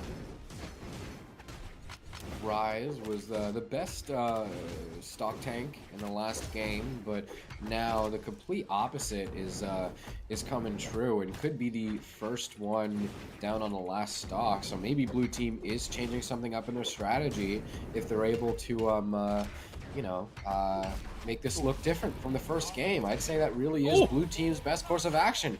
Just change the script. Just play a different game than the last one. Just try something new. And god dang it, does it look like it's starting to work. They are starting to be a bit of at risk of falling down to those last stocks, but when I said I was worried about them, that was before I saw the ways that they could really adapt. No, actually, I didn't realize that was second stock. Like, they still have a damage lead. My brain was somewhere else. I know I said I was a little worried earlier, but I mean, that was before I saw how they were able to adapt and change their gameplay in the second game. Maybe I was starting to worry a bit too early, don't say anything until it happens. I kind of committed like the big sin. Maybe I tried to call something too early. I think blue team is still in it here. Yeah, especially there with Rise making it, or getting a lot of damage onto Rise. Of course, Shade's taking a lot of damage, but on the terrace, you're able to dish out that damage quite equally. But Shade without a weapon is going to cycle back to a hammer, though. I'm excited to see that. Nice recovery there. Not enough to KO Rise, though. Soul getting the side air there. Downlight into side air off the weapon pickup from Shade. Fakey now throwing out a lot of hitboxes on the boat, trying to get the KO. That's the red team taking the KO. Now the 2v1 Fakey goes for the GC side sig. Gets hit with the side air. Rise now having an edge guard onto Fakey, giving the respect. Goes for the pogo, avoids it. Fakey tries to flip it with the side air, but gets hit with a Soul down air instead. And Fakey makes it back to the stage, but at what cost? So much damage, and there's always time to dance, especially when you're taking the set lead with a 2-0. Rise taking that KO there, and the blue team had a chance, but the red team just took over and they were able to clean up those stocks very clean and easy, and they move forward, potentially looking for a 3-0. Okay. When I said I called it too early, maybe I was calling that too early, because red team brought it back. Blue team, that first game, you make one small mistake in the first opening minute of the game, and red team just carries on with that. That's just what defines the game. Red team just keeps going. Second game, you change it up. You do so much better. That second game, that was so much better for blue team, but still red team is just able to steal a rug right out from under them and shut them out. And so this is now where I know I said this before, but I'm starting to worry even more that for blue team, we do get some trades in. Very, very well done from Fakey, but still, when you have an even game, you get stopped down. When you're in the lead, they still come back. This is such a hard team to fight against. Rise and Soul, do they close it out here, or do Shade and Fakey, do they have one more trick in the book because they need it to just continue fighting? Yeah, they definitely.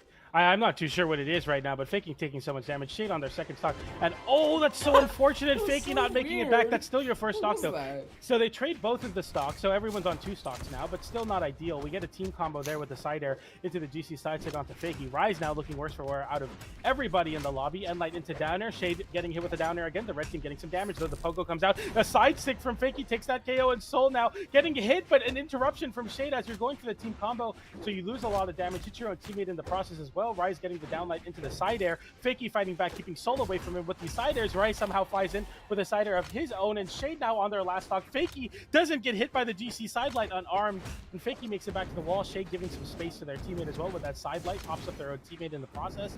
But all things considered, it's a relatively even game in terms of stock, but Fakey much so worse for wear of the situation. Everybody is looking to Fakey if he can hold on to the stock. Shade and Rise, they're going to be very important players in this set because they are the ones that are the soonest and most at risk of potentially falling out of this last stock. Fakey and Soul, just like you talked a little bit about, also now join everybody in last stock gang. Fakey trying to get the stock off of Rise. Shade is now no longer, Shade is now no longer like a huge liability to the team. Soul all on his lonesome right here. The 2v1 is definitely doable if you just focus Shade a little bit stronger than Fakey, but Fakey being as accomplished and as talented as a player as he is going to make that very difficult for you. Pogo Dare, 2 times, 3 times the charm, gets sent off stage. Look what we have here. We got potentially a comeback from the blue team. We'll see if they can make it happen. Of course, forcing that game 4.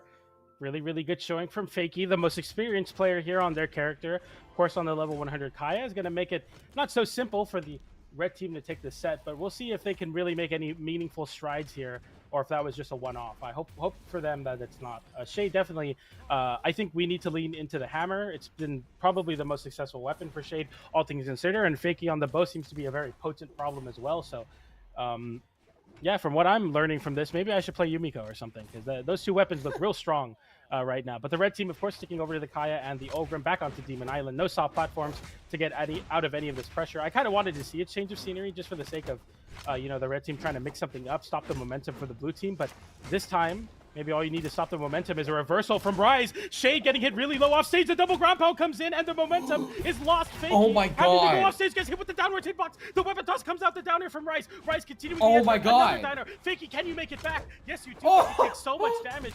What an incredible start for the red team. And now you flip it onto Rise. Rise losing a stock. What is going on? It's not over yet.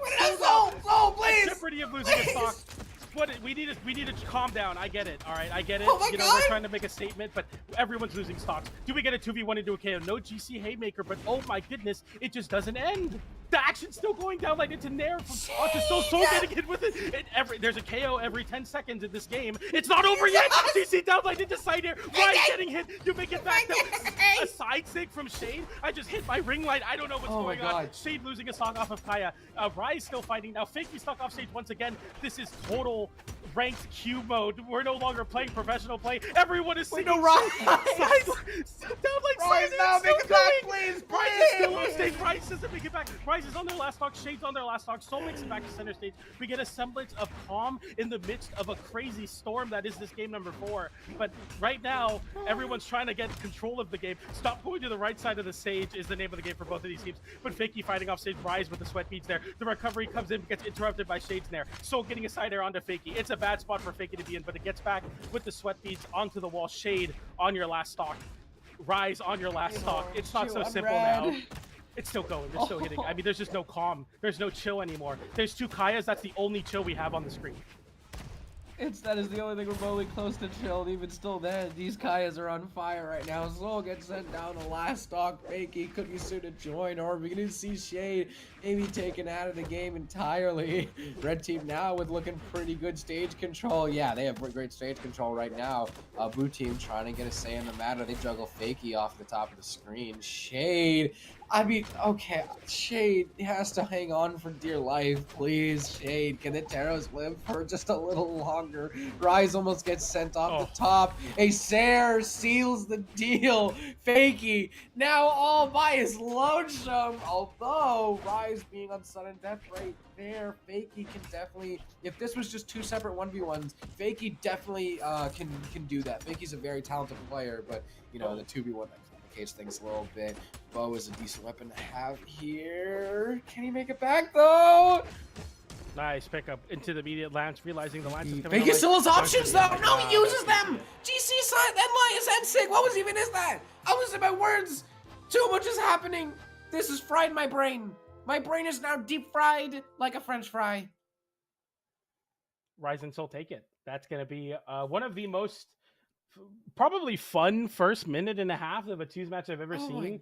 Maybe I don't really remember what I even said. I kind of like blacked out when I was casting. I'm like, I'm just going to keep saying what's going on because it's going absolutely crazy right now. And Soul and Rise take it there. And that's going to be them moving forward into top 8 to play, I believe it's Raydish and BalloonBoy in top 8. So really, really great stuff. But oh my goodness, what a crazy way to start off this bracket here in the top 8 qualifiers, especially that last game. Very, very cool stuff. Yeah, I'm happy you said top 8 qualifier. We're not even top. We're Nope. not even top 8. Nope. This is just to get to top 8. This is where we're starting. This is the bar you have to get over to land in the money pot. This is the bar exam. This is the qualifier. You have to be playing at this level to even get this far. Yep. And that's just the nature of events like this, and the nature so of much more. Yeah, I mean, we really just started. So, shout outs to the competitors making it into the winner side of top 8. We got our top 8 matches lined up here. We got Bunny Money Holla versus Megdy and Snowy. On the other side, BalloonBoy Raidish versus Rise and Soul. Going to be some really, really fun matches to watch for sure. But nonetheless, that's going to do it for our block, if I'm not mistaken. Really, really cool stuff. Once again, just want to give you a quick update here. Bunny Money Holla versus Megdy Snowy. The other side of the bracket, Rise and Soul versus BalloonBoy and Raidish. If you want to follow along at home, exclamation point bracket, follow up on Challenger mode. If you haven't already, make an account, get situated on the website. This is where the home of Brawlhalla Esports will be for community events and for officials alike. So make sure to follow along with that. And yeah, that's it's been a pretty fun bracket, especially that last game. I was really happy that we got some crazy 2v2 shenanigans to end off our block there, Graffiti. I still have no words about that last game. I'm hoping that has made y'all excited. I know we're kind of annoying about it. We keep repeating it, but yes, Challenger mode is the new home of Brawlhalla, at least for the foreseeable future. I'm sorry if the change is a little abrupt. We're still getting used to the website, so any of your difficulties are our difficulties. We really are all in this together, so we're very sorry if this has caused any issues, but we hope that you will continue to enjoy this evening with us. There is so much more Brawlhalla to be done, so much more video games to be enjoyed, PJ. We have so much goodness coming up. I need like a quick power nap after that game. That was absolutely that was unspeakable.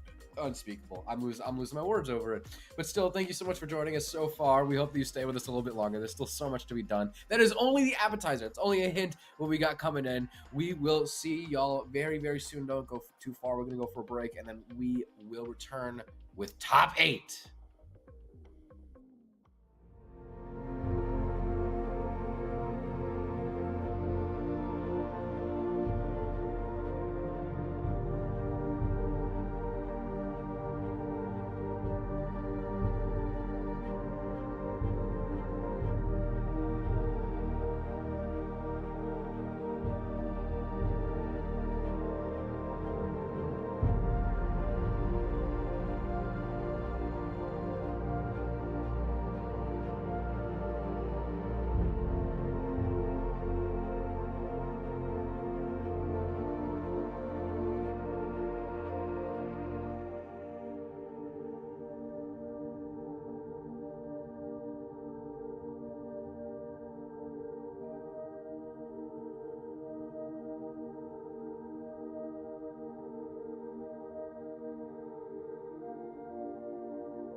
Welcome back on in to Moose Wars Primal Dawn 2v2s. My name is Hackle. I am joined here by Mauro. Very sorry for that.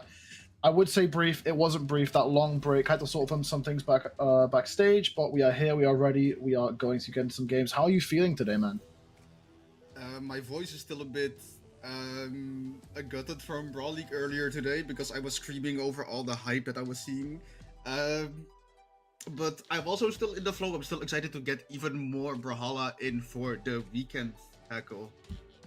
Absolutely, yeah. We have, I mean, I was saying earlier on the pre-show, we have some incredibly stacked teams in this event. I mean, so many accomplished teams. And going into this, going to be starting out with Bunny and Moneyhala versus Megdy and Snowy, two very accomplished pairs of players, but not very accomplished teams. Neither of these teams have registered tournaments together previously. But I mean, we're here all the way in winners semifinals, so we can tell these players are, they're playing the game. They're playing the game for sure.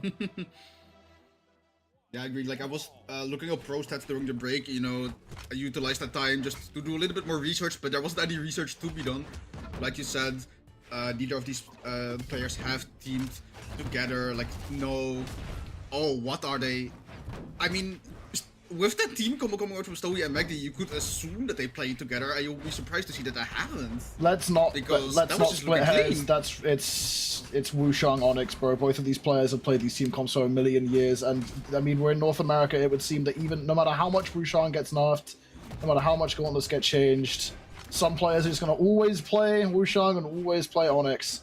On the other hand, we do have Bonnie playing that signature Rayman Moneyhala on the signature Imugi, and actually, despite that explosive start for the blue team, Snowy will be the first to fall, taken out by that heavy axe side air. Now Money trying to take the pressure off his teammate, can't do so though, however, and Snowy going to close at the stock of Bonnie. Blue team with a small lead here, having Megdy in the deep orange. What a wake up out of Moneyhala! Money with the Gravity Cancel and Light on that Mugi was crazy to get out of that string that Megdy was putting out there. I am honestly looking at Moneyhala most because during the last Moose Wars that was closer to the latest patch that nerfed Greatsword, Moneyhala expressed their lack of happiness with discontent. That's the perfect wording I was looking for with the patch. But I can't really see it right now. A few weeks have passed where the new Moose are now still though in the same patch. The weapon is still good. The weapon is absolutely still good. And like they're still vibing. They're still trying their hardest. You know, the nerfs weren't enough to put Moneyhala off the Imugi right now, and it's showing that it's doing pretty well together with Bunny on that signature Rayman. Okay, right now they're getting knocked out there, but it's essentially even because they have Megdy close to the knockout range. If they get Megdy knocked out here, they can collapse onto Snowy right now, which can be huge for them, but they need to play it really well. That's a team combo missed, but like I said, now they can collapse, they can pressure them, trying to sandwich them, but he doesn't get the follow-up after that, but there's still a lot of damage put onto Snowy. This is looking very even, but if the red team keeps just getting these small handles, like you saw right there, the sideline there into there, to build up slow but beautiful damage, they're starting to take this lead slowly away. I mean, right now, all eyes on Moneyhala being the healthiest player on the board and having that Imugi defense to work with. Sighting's going to come through. Bonnie doesn't find the punish, and now the blue team looking to collapse onto that edge guard. Grandpa comes through. That's going to be enough with the Sighting out of Bonnie. Now Megdy going to be trying to open up an edge guard, but the turnaround by Bonnie finds the end. Like Megdy knows that D-Sig is a threat, going to space around its threat range, going to go up onto the platform there. Now both players looking for an opening there, doesn't find the side air. Bunny, one end light might not be enough quite yet. Megdy needs a signature or a well-placed recovery here. Both players now on the gauntlets. Megdy taking his sweet time. They coming out, Bunny pressuring and light coming through. Beautifully done there. Just the patience from both of these players, not overextending anything, not giving away any advantage, just waiting for the right moment to strike. One of the players going to be restarting, that will be Moneyhala. I want to take a look at the replay here. If you can see that the final moments in which two of the players were knocked out and we got into that 1v1, because I was noticing that, yeah, so here it is.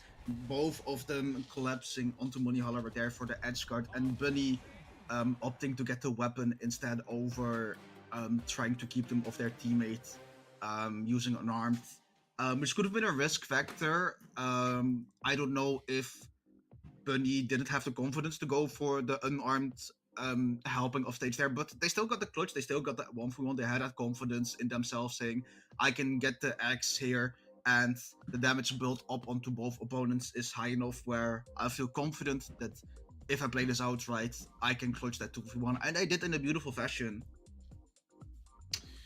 Yeah, I mean, what I'm curious to see really is going to be how each team capitalizes on team combos, because obviously being on a Wushang Onyx team comp, Megdy and Snowy have that sort of bread and butter, so these very well-known team combos that are just, you know, almost built into the characters at this point.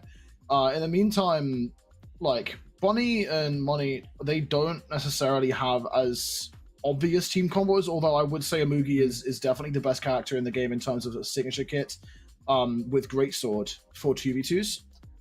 I mean, no other character really has the kind of options in follow-ups that Amugi has, and especially like moves like that axe down stick, we've seen Money Harder use that so often, and how oppressive it can be and how useful it is in team combos.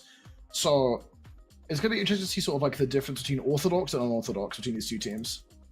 Yeah, agreed. I think like one thing that's important in the team comp of Bunny Hala or Money D-Sig, whatever you want to call this team composition, is that due to the weapon compositions that both of these players have and the legends that they have wielding them, they're not gonna get as much length out of their team combos, because you're like Syla, Nair on X, maybe an Endlight. Greatsword has no true combos that I know of.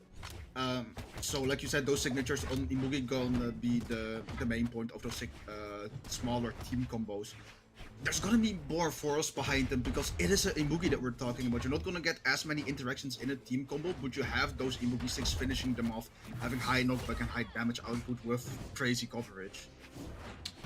Yeah, I also like have to raise the question of like, if nerfing the damage and the force of Wushang like to this point isn't enough, when will we start seeing nerfs to like the frame data of the moves or something? Because I think maybe Wushang still has that incredible D-Sig on the gauntlets, which you've seen Megdy make incredible use of so far. It's really a question of what will it take for North America to not be the same characters in almost every match, but I think, so this is just opinionated, but I think Wushang is one of those legends that will always be good. Similar to Hattori, similar to Koji, because their weapon composition is really solid, beautiful knockout coming out from Bunny, and the meanwhile recognizing that Snowy had a dodge and cooldown. Ground pound! Bunny is cooking right now, and not cooking themselves, no, cooking the opponents this time. Normally around Christmas, Bunny is the one that's getting cooked, but not today. What are you even saying, Doug?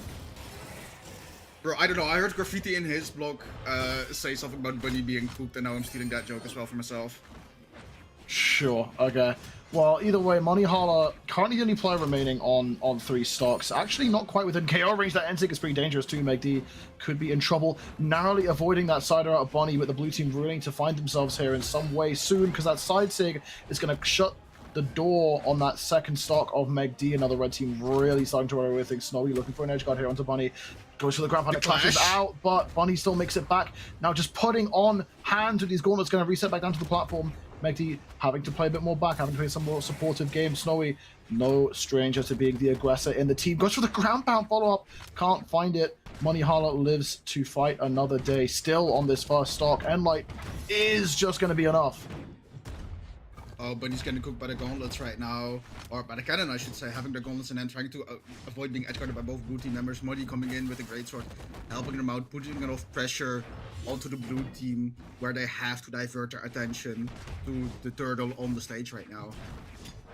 It's kind of funny how we have like an entire based food comp. We have the bunny and the turtle. Like, did you realize that? I'm getting off topic. I don't know who out here eating bunny and turtle, dude, but so far, I mean, the stock's gotten a bit closer. If Megdy can avoid taking too much damage here, I mean, I say that, but Imugi is just such a powerhouse of a character, and now Snowy needs to put in the work here.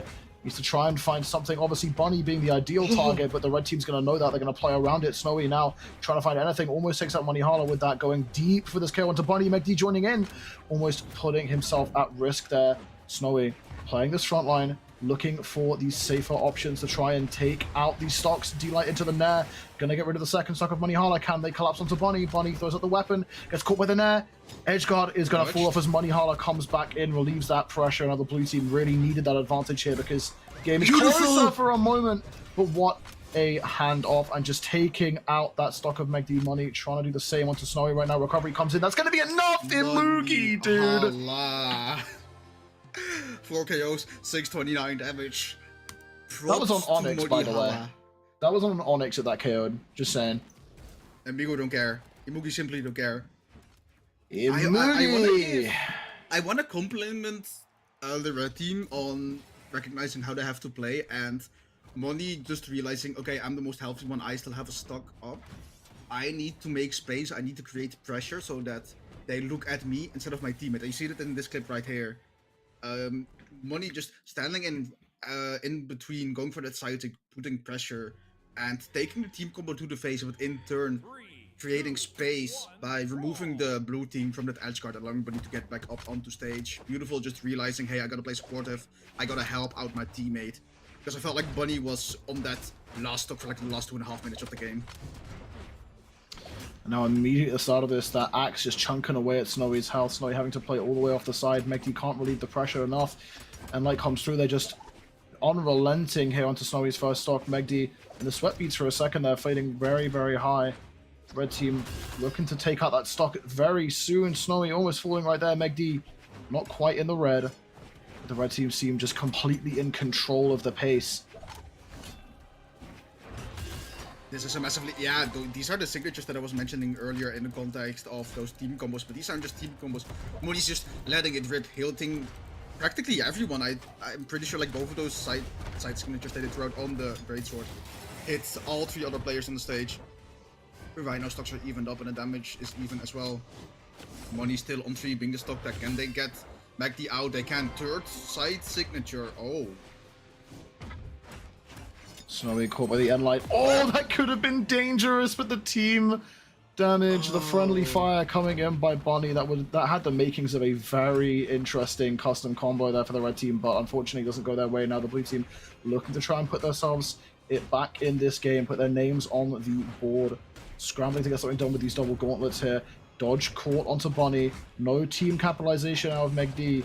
Blue team seem a little bit too split apart. The red team are just, I mean, you're seeing it quite often. It's like they're chained together. They're consistently around each other, but I'm sometimes getting too close is a risk. As that Grandpa does come through. Bunny doing a little bit too much now as the blue team gonna capitalize even further. I think Bunny has been doing too much for just this entire game 3, because in overextending, they have managed to take out Money twice, and now Money's on their last stock. Oh, Money missing the deal into ground pound. Unfortunately, but Bunny out there with the Nair. Gets the pressure onto Snowy. Beautiful dodge coming out though, and Bunny doesn't stop. Oh. Yeah, no, again, like you said, Bunny doing a little bit too much, going extremely deep for that knockout onto Snowy. He finally gets it, and now a funny angle GC and Light on Gauntlets. Who thinks of that? I mean, Bunny's kind of been known for some of those like much more unorthodox offstage interactions, and that's prime example of it. But now falls to the recovery. Money Holland needs to stay Omega safe here. Doesn't get caught by anything for the time being. Good job, D-Light coming out from Bunny to save Money from that pressure put on by Megdy's sidelight. Bro, did you see how Megdy and Snowy were just trying to get an aerial combo started right there? You had Megdy on the platform, double jumping right there, trying to catch that Nair coming out from Snowy. Like they had the setup and all. They are fishing for it. And now it's looking like the pace is a bit more in favor of the blue team here. They do need to find something soon though, because the longer they take to find these KOs, the more time the red team has to turn things back around. Megdy can't find the side onto Bunny. Snowy still incredibly healthy in comparison to the rest of the team. If that string ended onto Megdy, that could have been deadly, but Bunny will fall now. Money left alone. Great sword in hand. Down air comes through. Can Money do this? The down air. What? Are you joking? Are you joking? You're joking. No sweat beats no nothing. Do you have hands for the keyboard? What happened? I don't know if there is a keyboard that exists anymore, man. I mean, I know Snowy plays on controller. There might be a controller like a lot wedged through his monitor currently. Oh god, I If hope that's so. me, I'm crashing out hardcore, dude. Like I don't know how to explain what happened there. Oh yeah, no, that's one. That was for the set too. That was for the set. Just saying. Brother, I had my share of Mickey games earlier today. Don't compare yourself. This is not. This ain't the same. I think. I mean, I'm not saying it's the same. I'm just saying like my mental can only take so much. I mean, they're still in. They're still in. That's not They're the end of the still line. in. This was but winner's side. But That's going to be a big hit to the mental. I mean, getting 3-0'd and that being how you go out in 3-0. I mean, that was their game. It was to perfectly lose. winnable. It was perfectly winnable for the blue. It team, should have been won. Like they had such a massive advantage. They had the health advantage. I mean, like for a moment, we also had Snowy having stage control as well, and then just gets hit by one. I mean, I guess that's just on Dare's just that powerful. I mean, Snowy was just in stun that whole time, I suppose. Hashtag nerf on Dare. Like the strength of nerf. Nerf on Dare, chill out with your propaganda, man. Got so Larson on mic over here. The strength of Dare is just not the physical damage that it does in the game. It is the mental damage. Of how it's absolutely mental people damage. get when you're getting hit by it. Moving on for that quick trio coming out from the food team, aka Bunny Moneyhala, aka Rayman and Imugi, going into probably the set I'm most excited for because you know who I'm fanboying for. I don't have to tell you this, Ed, but maybe to the viewers. I am a massive fan of the Raydish and BalloonBoy comp, and we're going to see them right now up against Rise and Soul. Like, all four of these players have been names that you've seen before on Boost Wars. You've seen them before on pro streams as well. I don't know if they played during trials, but I know for sure that I saw them, like, during winters. And I'm gonna pull up their data real quick, because Raydish and BalloonBoy, I don't remember if they teamed for winters. I do remember that they were teaming. They for, did not. This is a Royale exclusive team prepping for that Max Mode Royale. Meanwhile, Rise and Soul a bit more of a consistently formed team, recently getting that podium, that medal in Winter 2v2s, and Raydish and BalloonBoy, at least before this tournament, were rank 1 in North America and have taken down. I believe it was Zen and Nom previously in this tournament as well. So some pretty big achievements for this team already, despite the short amount of time they've been teaming for. But so far, Rise and Soul showing that they are big contenders in the region by keeping this not only very close, but having Raydish in pretty dire straits very early on in this game. Although as the time goes on, things starting to equalize. Follow-up going to come in. Combo. Goes for the D-Sig, doesn't come through. Could have maybe just found the KO right there without it, but that's the what recovery I was also say. dropped. You were so far to the side of the stage and you already had him in red. I don't think Raydish had the need to reverse that, but I can definitely see the reason why, because if BalloonBoy would have connected that signature, there's a chance that the second enemy team member would just run into that and you get the 2-for-1 special. But right now, regardless, blue team on the quite big of a deficit, but a little bit less now that BalloonBoy's been taken out. Oh, they're into Enlight. I am stealing that. That's crazy. I don't know if it was planned or Rise situational. Yeah, I think Rise definitely sort of was ready for that, but I mean he had to be so low to fall to that, and now the red team opening up pretty explosive. BalloonBoy putting on hands with these gauntlets, and Rise not looking so good for wear right now as the red team still collapsing onto Rise. Sidelight Sarah into Soul as well. Raydish has to be a bit careful with the committal options with that orb recovery. Can be quite easily punished, but not punished there, and he actually got it. And Enlight coming through off the handoff coming out from BalloonBoy.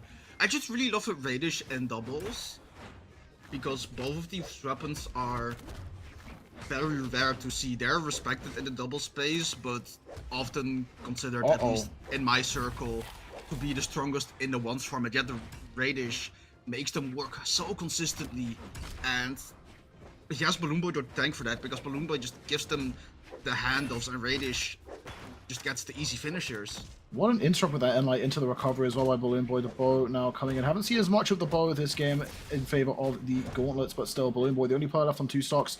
Will he fall here? Has the options to make it back to the wall and does so safely, but Soul trying to put the pressure onto his teammate in the meantime. Okay, that is BalloonBoy now taken out, brought to their last stock, and due to the efforts of Soul, Raydish is now evened up with Orange, with everyone but BalloonBoy right now. Soul being sent to the top by Rise. Oh! What?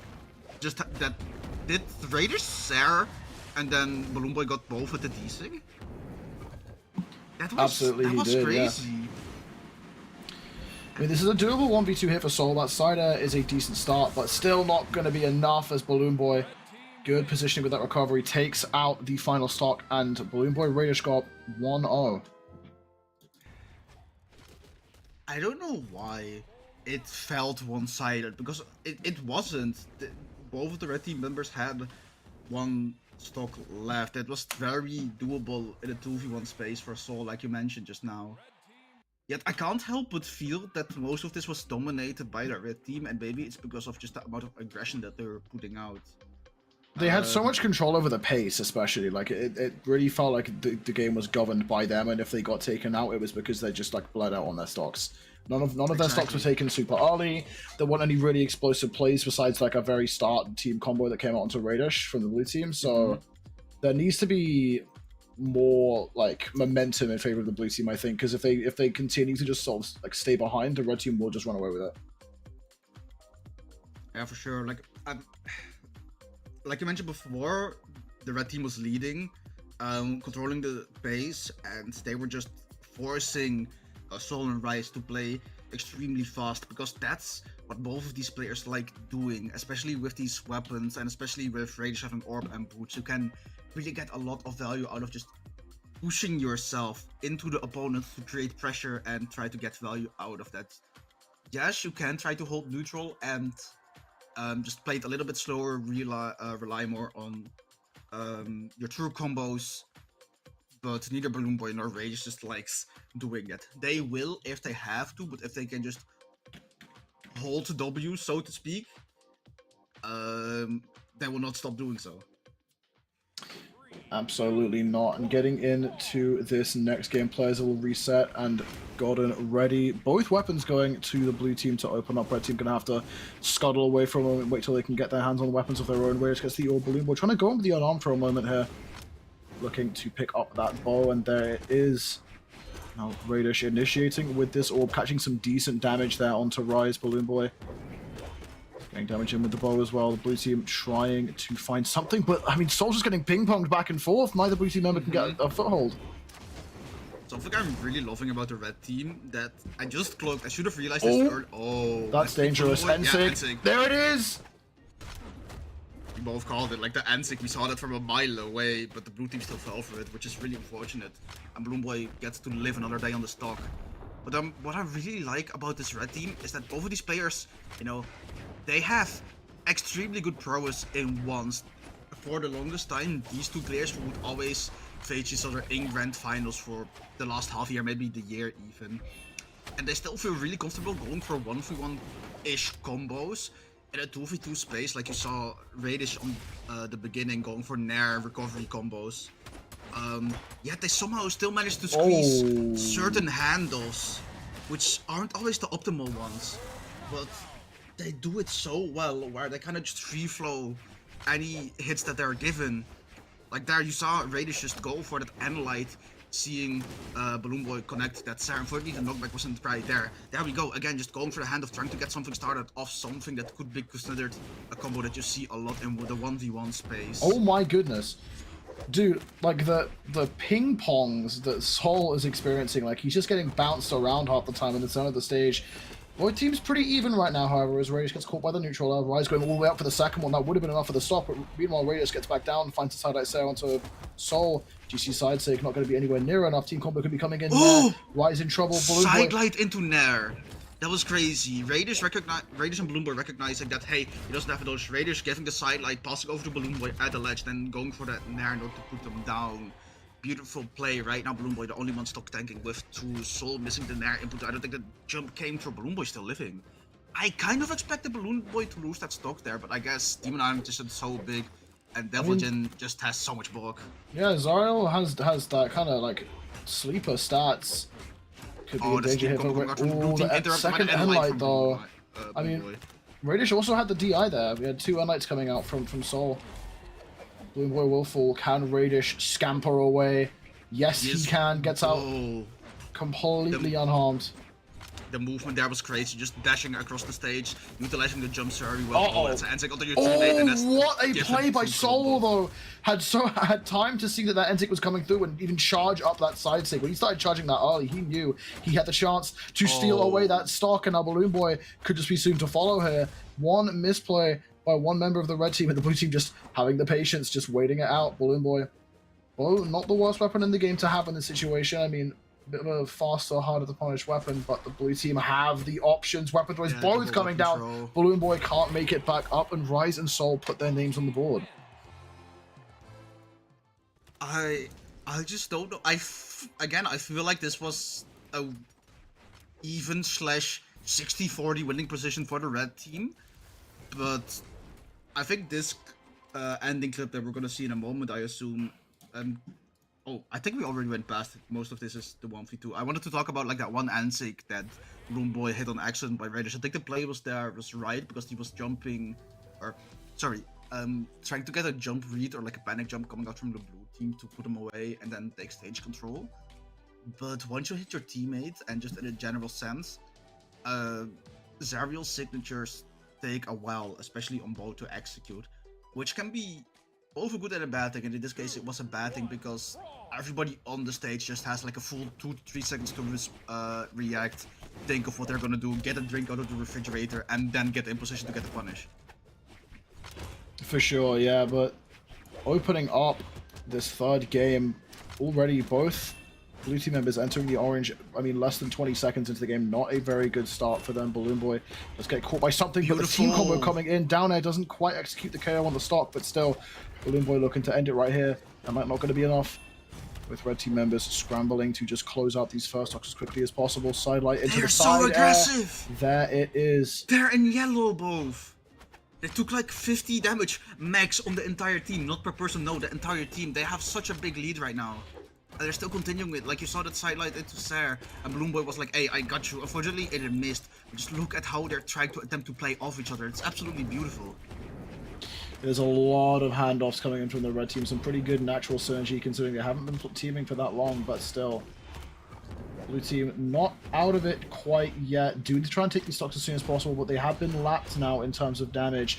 Ooh, Rise just narrowly surviving this recovery. Sighting comes through. Both blue team members knocking on death's door right now. Raydish could be in trouble though. Ned, no follow-up, just a tad too late out of Soul there. Now BalloonBoy looking to edgeguard Raydish on the side.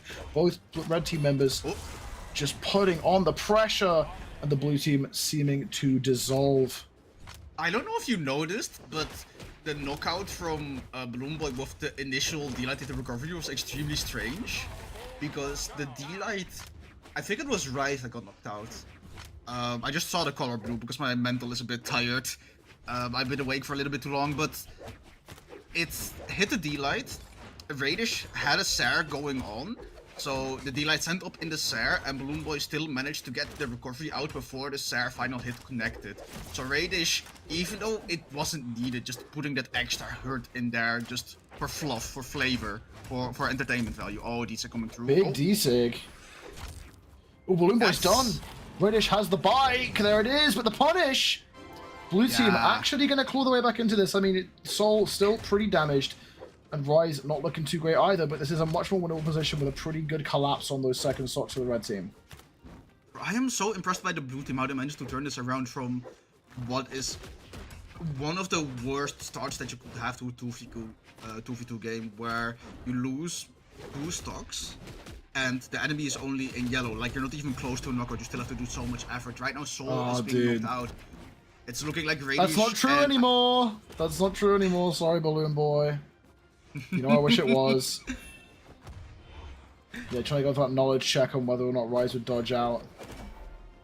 Recovery, still one not frame. going to be enough. It is still 1 frame, still very potent if the opponent doesn't have a dodge, but you can't dodge that one. Raydish closing up the stock, 600 damage, 5k. How often do you see 600 damage and 5k's out of Raydish when he's playing with Megdy? I feel like not that often. What are you trying to say? Where I'm you trying to going say with this? I'm trying to say that this might be a better pair of players than that team. I genuinely think that the way they're playing together feels much more fluid. Hey, if I was Megdy, I wouldn't have that. I'm not saying Just Megdy's a instigate. bad player, but I'm just the imagination. I know. I'm trying to instigate. I love being a hater.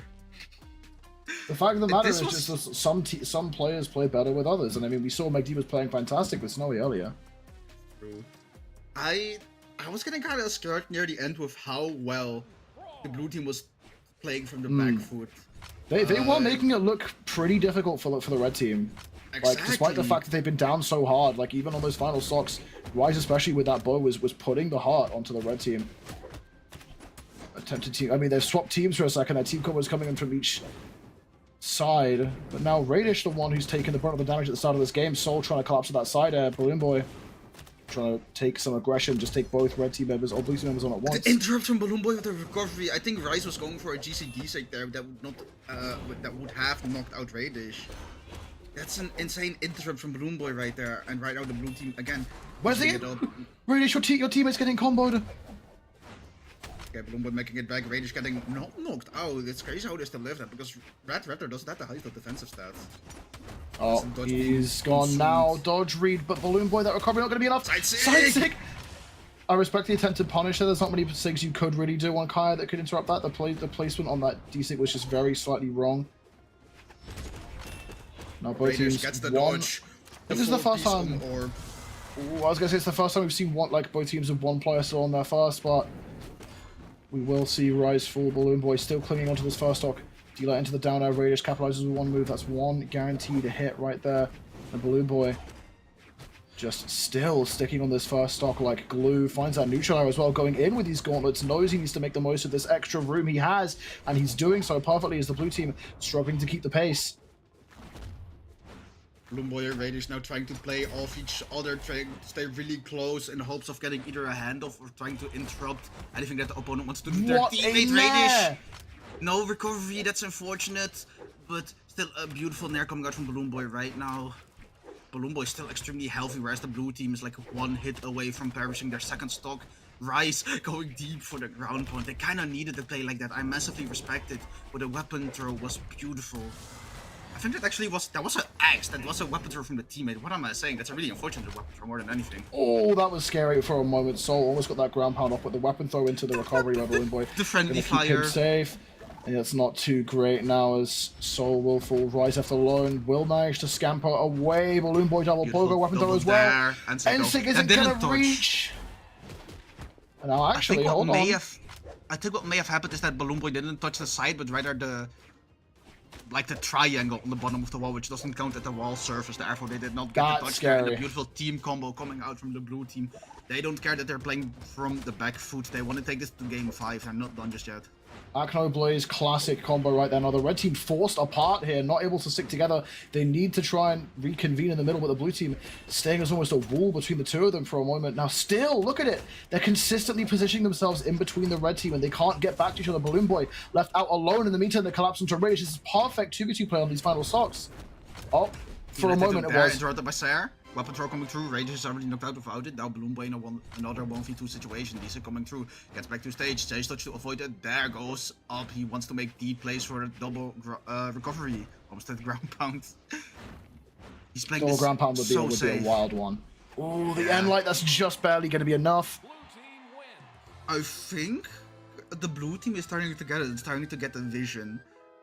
Like Raydish and BalloonBoy seem to play best when they're really close on each other. I saw that as well. They like playing. How to say this?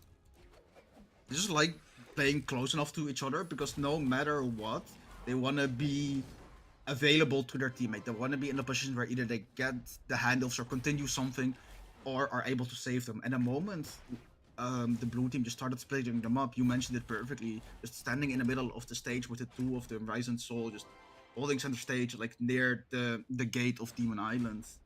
Yeah, take notes, buddy. Bro, Okay. I am. You have a tourney to play tomorrow. I will. Game 5. Game 5 getting into this. We have Raydish and BalloonBoy trying to keep up this run. I mean, Rise and Soul, they started out looking a little bit shaky, but I mean, it has still felt like BalloonBoy Raidish for the most part had the most time dominating the set, but the moments where Rise and Soul are in control, they put on so much damage so quickly. It's kind of like a tortoise and hare situation, right? One team's putting on much more sort of overtime aggression, one team's much more sort of bursts of speed, and right now, pretty scrappy opening here, and like gonna follow up onto Soul. Soul could be in trouble soon enough. A daring ground pound there by Rise. Raydish gonna punish with a ground pound of his own, trying to go all the way out there for this KO early, and Soul trying to relieve the pressure off his teammate. Now BalloonBoy and Raydish a fair bit healthier, although that can change very quickly with how strong this team comp of the blue team is. Split apart again, and there they are, both hovering in the air in between the red team, just like making sure that they can't let the enemy team through. Really articulated that poorly, but it's really impressive how much barrier they're forming to make sure the red team can't get these handoffs. And that wasn't how they were playing as much in the first few games, so it's a very strong adaptation they've made. Like, they're just realizing, okay, this is the reason why we lost. It's because they're playing so well together. We need to prevent them from doing that. We gotta take this space in between them. We need to make sure that they are separated. Oh, this is dangerous. Have them divorced. I mean, Rise getting out of that team combo alive, which is, I mean, more than could be said if you got hit by the whole thing. But still, in the red on the second stock, both red team members still living. The side air comes through. Soul punishes. The recovery for the chase dodge. Rise doesn't quite make it, though. That's out of my head, unfortunate series of events. Rise was perishing on that stock, then they almost had it, and then they lost it again. It was so... It's so Jover, we're so Barak.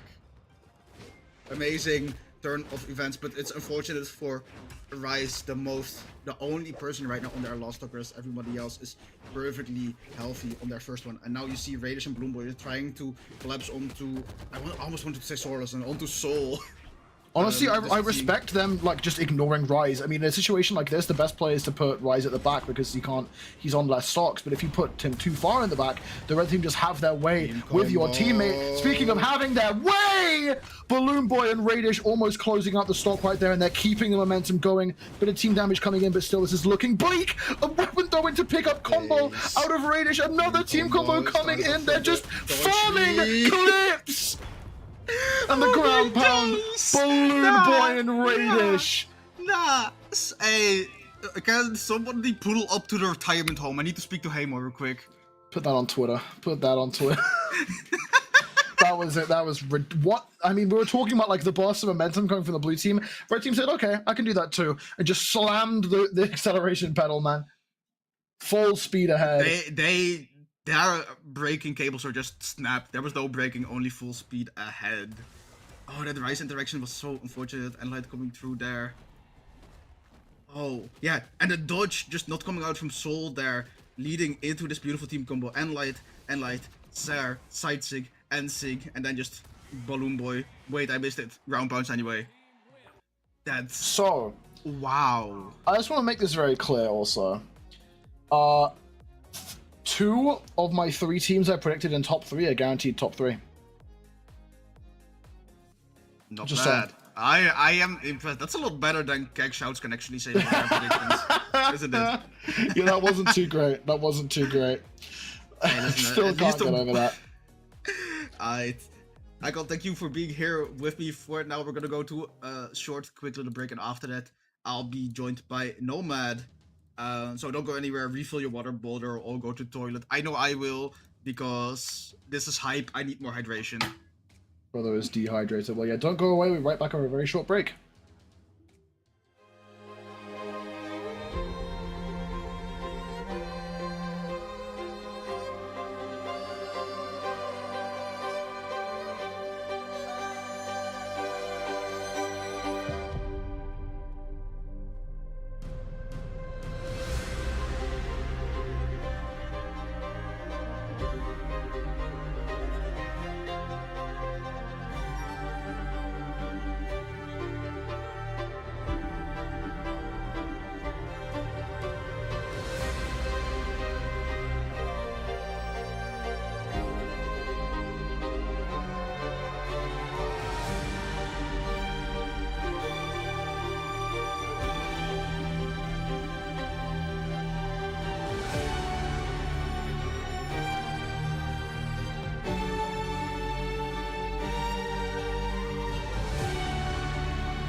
Hello, hello, hello! Welcome back, everybody. You're still watching Moose Wars Primal Dawn 2v2s. I am still Blackout Maro, but that's not Heckle anymore. Introduce yourself real quick to us. Hey, hello, fellas. Good to see y'all again. Here's Nomad. And yeah, a little bit of a last minute swap. I definitely didn't get the schedule wrong, but I'm definitely glad to be here. And glad to be here with you, Mara. How's the night going so far? I am more energetic than I expected to be, especially for, you know, it being 1 a.m. over here. That's the European curse, baby.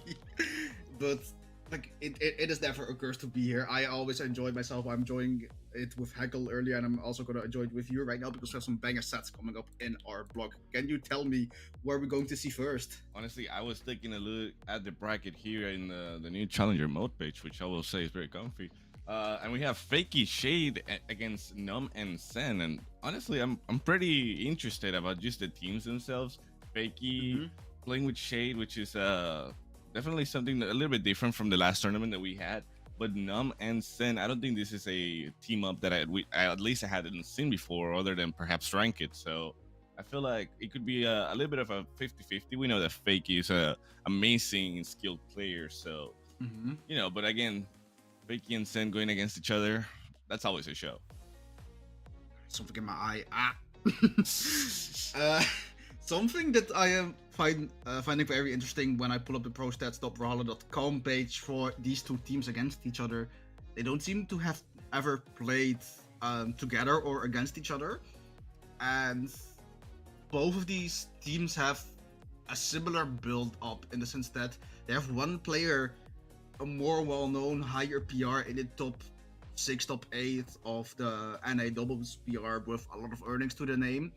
And then a little bit of a lesser-known guy, still really well-known, but a few tenors higher in the PR ranking with a lot less earnings. And I'm talking about Fakey being PR number 5, picking up Seeing Shade, who is 39th, and Zen being PR number 1. And playing with Nom, who is ranked 61st. Yeah, it's definitely something interesting. I can see why perhaps Zen had chosen to play with Nom, especially because he's a well-known canon player. But again, we don't know if the rank difference and also just the experience in itself might have something to do. They are pretty high into the bracket right now, even if it's through the loser side. So they've definitely been able to demonstrate that they know what they're doing, but so are Fakey and Shade. So, hey, the match is about to start, and based on the picks, I think we're gonna have something interesting. We have the classic whooshing Onyx on red team, and Fakey and Shade running the Kaya and the Rayman. Starting off. Sir, I'm gonna keep it about 50 with you, Nomad. These are kind of the picks and the team compositions that I hoped the patch would kind of get rid of. I don't want to say put in, not necessarily get rid of, but definitely incentivize more character diversity. Because it's still Wushang, Onyx. It's still Wushang Onyx, it's still Rayman. I'm definitely liking seeing the Kaya. I feel like what is that gravity GCT cancel like? Delight Sayer. Great way to take the stock right there. And oh, there we go. Shade being able to take out Nom with that little gimp at the side of the stage. But just as you were saying, there's definitely like still the same concurrent characters that we've seen for a while. I definitely love seeing a little bit of Kaya. I love when I see Kaya on 2s because Bo, it's an interesting weapon to play on 2s. But so far, they're really showing, especially Fakey, just how versatile they can be, even against teams that are more well-known in the 2s side of things. I think something that may also give these teams more incentive to play these. Oh, that's a beautiful spot. That was definitely the same one. That was from Fakey. incredible.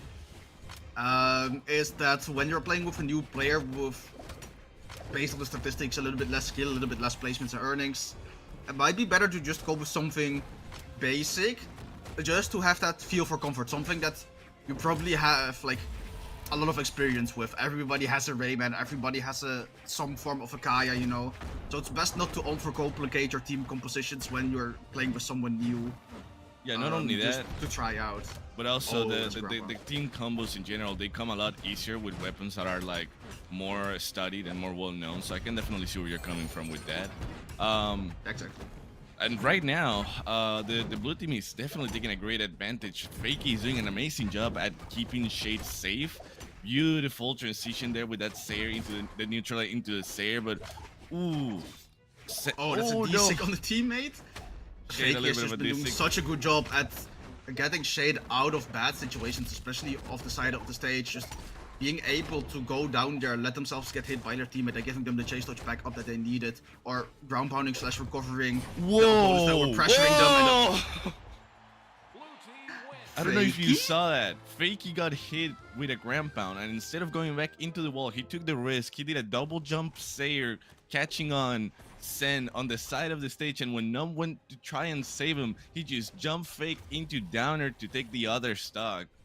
Again, Fakey is the kind of player that I love seeing play, especially twos, because he's a demolition machine. He just rams through each other's players, and he doesn't care. He doesn't care about his stocks or the damage. He saw it here. He overextended there so hard, but he realized, yeah, okay, I have a really good position here. My teammate can finish the edge guard if I mess up and I still have an extra stock. There is no reason for me to not go for this. The risk reward is just there, and rewarded Fakey was. It's definitely just Fakey. That's the only way I can describe it. Last tournament, Fakey, bottom text, absolute cinema. exactly.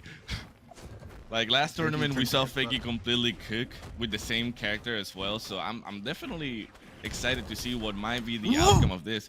Though I don't think that the weapon. Sorry for interrupting, but I don't think that Fakey would have hit that D-Sig if it were not for Shade's weapon throw. That was insane, because I think it was Judy that was there. Oh, AKA Zen. nice. Like I was reading up the in-game name. You know, they got pushed out by that weapon throw there. Right now, again, blue team up by a lot. Full stocks right now. I don't know if you noticed how Fakey was trying to catch Nom to finalize that game, and Zen tried to get in the way in order to stop it. And that in that moment, Shade used that opportunity to throw that N6 and just confirm that stock as well. Oh, interesting play using the N6 sacrificing If your he gets teammate to value come out of back. this, oh, He comes back. mess up by Zen. Mess up by Zen. Okay, Shade gets to live for another day. Realistically, that should not have been allowed. But you know, any mistakes from the enemy team, you kind of just take those and you say thank you. You know, you appreciate it. And he's still alive though. Right now, he's still alive. Like strong. extending this lead even more. Like, and Yeah. they're just going for it because they realize, yeah, you know, I am in deep red anyways. Like, I can just kind of go in and still be the most healthiest players, most healthiest player on the stage right now. Just coming back from respawn, still being in what's essentially white right now. And then Red Team is being extremely respectful when it comes down to the spade that Fakey has. There's been quite a few occasions where, you know, he's just standing there and nobody's approaching it just because they don't want to lose another stock in this situation. And there we go, that down six. Fakey is one scary player. Sightseeing. What was that? Jesus, the reaction skill from Fakey is just completely out of charts. Listen, it doesn't matter if they're voting Fakey because Shade will just bring them to his teammate. Yeah, Shade is doing an amazing job at just being there for Fakey and making sure that if Fakey needs it, if Fakey has the opportunity to hit, that he has it. Oh? Wait, Oh, double? the target swap? The target swap was crazy. Shade realizing that Fakey could get the double, but in order to let them have that double, had to interrupt the enemy player.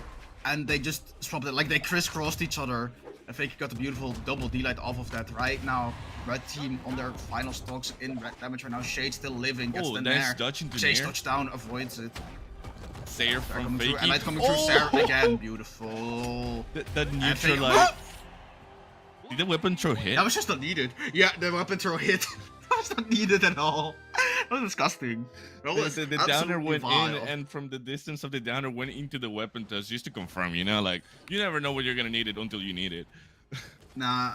So the thing is, taking the damage that you deal in a certain game in a set is only temporary until, you know, you have to play next game until you go from game 2 to game 3. Mental damage is a bit more long term. Yeah, No, yeah, mental is definitely something that you gotta watch out for, especially playing twos where you have to count into another person. And the stuff that we've seen right now, you gotta have a lot of fortitude in order to just being able to push through all of that and still have a good state of mind. Oh, we have an interesting swap on character from Zen, and this is the kind of thing that I'm interesting to see because we haven't seen Blasters in twos in a long while. You know that Blasters was in a really poor state for quite a while, and now we're starting to see the last tournament we had Marckiemoo playing cross, and this time we got Zen playing cross.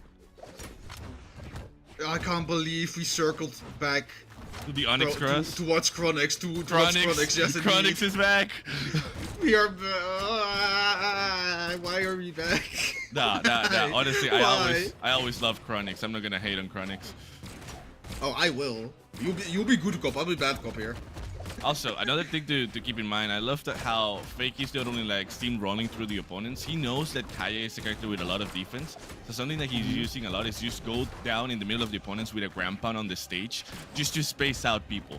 And if Shade needs it, especially right now with that amount of damage buildup, there we go, that little switch on opponents for that NSIC to confirm. Man, I can't catch up to explaining their plays because they're already doing something else by the time I say it. Fast. GC sidelight. That's just to add a little bit more damage. What I love about seeing Fakey, they're playing two kind of simple weapons. You know, they're mainly focusing on D-light combos on that bow and playing from range. Poke gameplay from that spear. You're seeing a lot of Sairs, you're seeing a lot of Nairs, you're seeing a lot of N-lights, like a lot of single hit moves that spear has. Yet, even though they're using the simplest of moves in the entire game, it somehow feels so destructive whenever they get something. And I'm not sure why, because they're not playing Scythe. It is not as complicated. It's not as... I don't want to say skillful is the wrong word, but the skill floor, the skill ceiling is completely different. Yet Fakey just manages to destroy their opponents. Yeah, and right now, honestly, red team, even with the characters, you know what they say, changing characters can be a little bit of a issue sometimes because you have to basically get used to it to a whole different playstyle, and it doesn't seem like they are completely.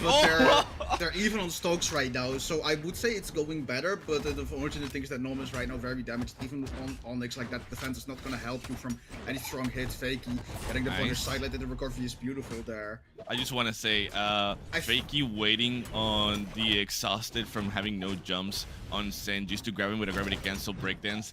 That was magnificent from Fakey right there. And just like you were saying, yes, the stocks might be more even. I feel like they've been definitely focusing on Shade a lot more just to... Oh, they can't confirm with the side stick there. But at the same time, Fakey still has 2 stocks. He's looking very healthy in regards to advantage, and it doesn't seem like he's gonna stop even in a 2v1 situation. And Shade is also just playing out of his mind. Shade is just... going. Okay, they have a double edge card right now. GCD signal that still hit. Nice. Nom is playing a very uphill battle against Fakey with that bow in hand again with the D-Light combo. They are coming through. Nom tries to go deep with that there. Get a cheeky knockout, and Light just coming through. Doesn't even take them out. Shade just didn't move. He was like, let me just end Light here, making sure they don't come back into the stage, and then Fakey just went in for the confirm. That's a trio and a handshake coming out from Fakey and Shade, but I've been hyping them up a lot throughout the set, but I do want to give props to Nom and Zen. Especially in that last game, because that was extremely close. The longer this went on, the more the red team was preventing a massive blowout, you know? There was, in fact, adaptation coming out there, but simply wasn't enough. I do vibe with the cross pick, though. I know I was hating on the Chronix meta from the past, but I do think it actually fits really well, and I think that if this is something that I practice a little bit more over the Wushang Onyx, I will say the chat really said something interesting that I've been asking myself this whole time. We just witnessed how well Fakey and Shade are playing and how much of like a team synergy they have. But I do wonder, this is loser side. Who was the team that was able to take down 2 powerhouses like these that have been playing so well so far into the loser side? It's probably going to be something like BalloonBoy Raidish. Because if that's the case, wait, I think I'm being told that it was Rice and Soul, actually. Yeah, doesn't surprise me. That's like we just saw them as well. I think, is that not potential for... am I checking this right? Wait, hold on. I'm still getting used to the UI layout of the website. I've been used to Star GG for years. That's When completely it still was fine. called do you still remember when it was Smash GG and before the Star GG rebrand? Before Nintendo decided to, hey, guys, change your name. So there is potential that And Fakey coming up Shade next, get the rerun against next I Rise just and wanna Soul. say, we got Mhm. Guicho and Hexo against Raven and Raid. Guicho and Hexo, pretty prominent last tournament actually. They've been playing twos for pretty much the beginning of the year and also last year. And a little bit of an interesting comp. They usually run Nyx and Queen Nai, and you know, side guitars kind of combos are definitely interesting. And we know that Queen Nai hits like a truck whenever she hits you with a signature. So against Raven and Raid, this might be an interesting fight. Do you have any opinions on the matter? After Moose Wars Mystic Era and thinking of the Godhead as well, I have become a massive Hexo Guicho fan. I don't remember the exact placement. This was Moose Wars Snowfall, this was Winter Championship. I don't think I can find the data right now. From what I've Guicho and Hexo are just more known to me. Like I said before, I have seen them in Moose Wars before. They played Winters together. I kind of know what to expect, like the signature Queen Eye and Nyx, one of the most unorthodox team comps to make it this far in tournament bracket period, like of all time. Going up against people that I don't know that well, Raven and Raid, PR 64 and PR 16 respectively, whereas Guicho is 28 and Hexo is 10. This is looking like a very much uphill battle, and if I may say, kind of just unfair, because based off the placements that I can see through pro stats, there's a lot more prior experience coming out from Hexo and Guicho in terms of top 32s and top 8s. I will say though, not everything is placements, and we've definitely seen some amazing offsets before. So I would still keep an eye on Raven and Raid. And now that the match is starting, something interesting, even after the whole thing with the nerfs and stuff, we see an Ulgrim and a Kaye together. No, like you're completely right. Like the stats are saying that's a free win for Hexo Guicho, but stats are always rely. But what did you just do? That recovery save to gravity cancel side sig, that was not the way I was expecting this to start. So Guicho is untouched. Okay, until now, until I just said it. And the Raven is already on their final few legs for this first stock right now. This is amazing. Coming up with the gates for this first game in the set. I don't see a lot of like synergy between Hexo and Guicho right now. I feel like they're pretty much just playing for the sake of like, let's get this over with. And as I don't know how to say it exactly, but it doesn't seem like Raven and Raid are actually having the best of moments against them right now. Like they're both struggling, maybe a little bit flabbergasted from the beginning, rightfully so, when they're fighting footing right now. And I'm assuming like I have seen a bit more of Guicho and Hexo than you have, because there is gameplay, there is like team play when there need to be. What just happened? I think Guicho will try to go for a downer gravity cancel delay downer into Sayer to Gimp. But that didn't seem like it didn't hit, probably because of the damage that the Ulgrim was in. So a little bit of a troll. My hand is in my hands. I was gassing you up so badly, guys, and then you SD. but they still got the advantage. They might be SDing, they might not be you know, doing what we were expecting, but at the same time, we never know. This is a Reverse game 5 nair from after Hexo all, was so crazy. That's okay. yeah, Hexo? no. So what happened was Guicho was setting the deal I did to Sarah onto I think that's Raid on the Ulgrim. Yeah, that just had to double check.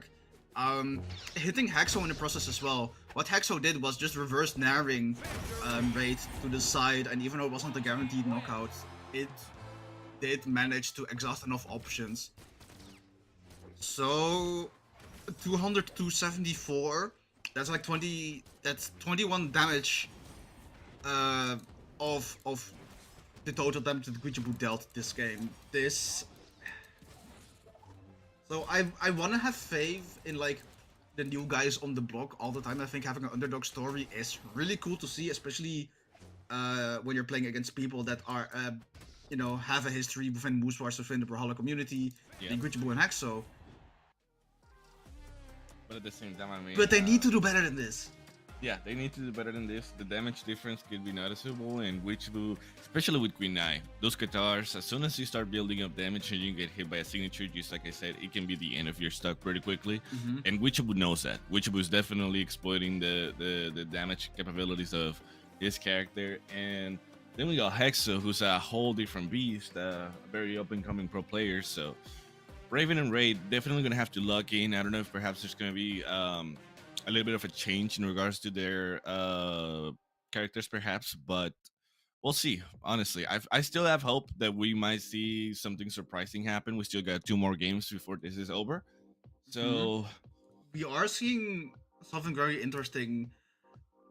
Raydish taking on the Ogrim, but we're seeing like another variant of an Agno Blaze like team comp being Bryn Ogrim, Raven swapping from that Gaia. I'm not sure what to think. This is Terminus. This is the first time in the past 3 tournaments I've ever seen this. Yeah, honestly, Terminus, I can understand where they're coming from. The stage disposition and having the platforms might be seems like a little bit of I love how they're just respecting it. A little bit of respect, showing sportsmanship, waiting for each other. I definitely like that. Even if it was a little bit out of nowhere. But going back into the game, Terminus, yes, a very good map, especially for their character selection, because the platforms are definitely going to keep them alive, save for any sort of combos from Guicho and the side from Hexo. And it does seem like they're doing a lot better now.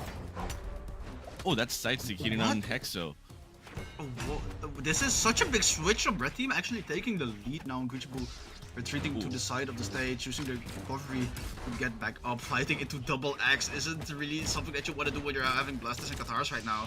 Hexo using the silent into reverse Nair, but they still are quite a bit away from getting the knockout. Reverse GC Desync coming out from blue team. I'm not sure who that's aiming for GC. The damage build-up though on the red team against the blue team, especially considering that they're still on their first stocks, and Hexo and Guicho are not looking too nicely. Definitely Guicho was good because, you know, Queen Eye hasn't been able to get taken down, but just the moment I say it, that recovery cancels out his grandpa and sends him out of the stage.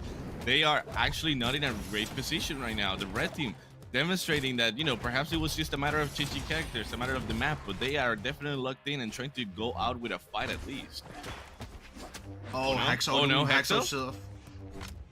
I think he still lives, yep. Okay, Guicho still going down there. Oh, and just as emergency, but what are these Katar strings? Bro just did delighted to dare multiple times in a row, like without anything in between. And it worked. Just chase dodging. Yeah, and it worked. It's crazy. But you're playing against 2 very tanky characters in a doubles format. Even if you get 1, there's still an extra person that you have to account for. I think in 2s, it's definitely a side of the game where Queen Eye just shines. Oh no! Oh, that would have been an amazing conversion to just confirm and perhaps get a little bit of that advantage of. But just as I was saying, Queen Eye is definitely a character that maybe in 1s has to struggle, but in 2s, with the amount of space that she needs to cover. Oh, there goes the stock advantage that he had. A little bit of a misplay from Hexo's still doing Hexo stuff. He's still going on the side. Wait, oh! ground pound! Delayed ground pound into ground pound from Hexo to confirm on Raven. 1v1 situation. This was beautiful from Hexo. Saying against Guicho, I'm gonna make it a little bit easier for you. Win the 1v1. You got this, homie. Now and we have no more of an advantage anymore. Advantage just evaporated like snow for the sun. Now, Guicho is doing offstage stuff. Guicho is definitely comfortable in a 1v1 situation right now, and this map might not be the most that benefit him in regards to gimps, but I don't know. I feel like he would definitely have to respect his space a lot more if he wants to. Oh no, a little bit of a misplay there, falling into the end stick. Yeah, no, I saw this in Lost Moose Wars as well, where Guicho and Hexo also play together. They really like just a 3-piece handoff combos ending with Guicho doing an Ansik on guitars. Ooh. Right now, Ray trying to just maintain his space, That is Ansik. again, another. We get an Ansik counter. Sedwick, can you put up an Ansik counter for next tournament where we see Guicho play? Okay, he's able to avoid the insect there, but he's taken out of the stage with that Zare. This I don't might think be it. he makes that. Yeah. Oh, Guicho. I'm surprised. I'm impressed by both teams, honestly. Like, this was such a strong start coming out from the red team, and they had a lead right up until the end, where Hexo managed beautifully to make it a 1v1. Honestly, yeah, that could have been a really bad position for Guicho and Hexo just coming up in clutch.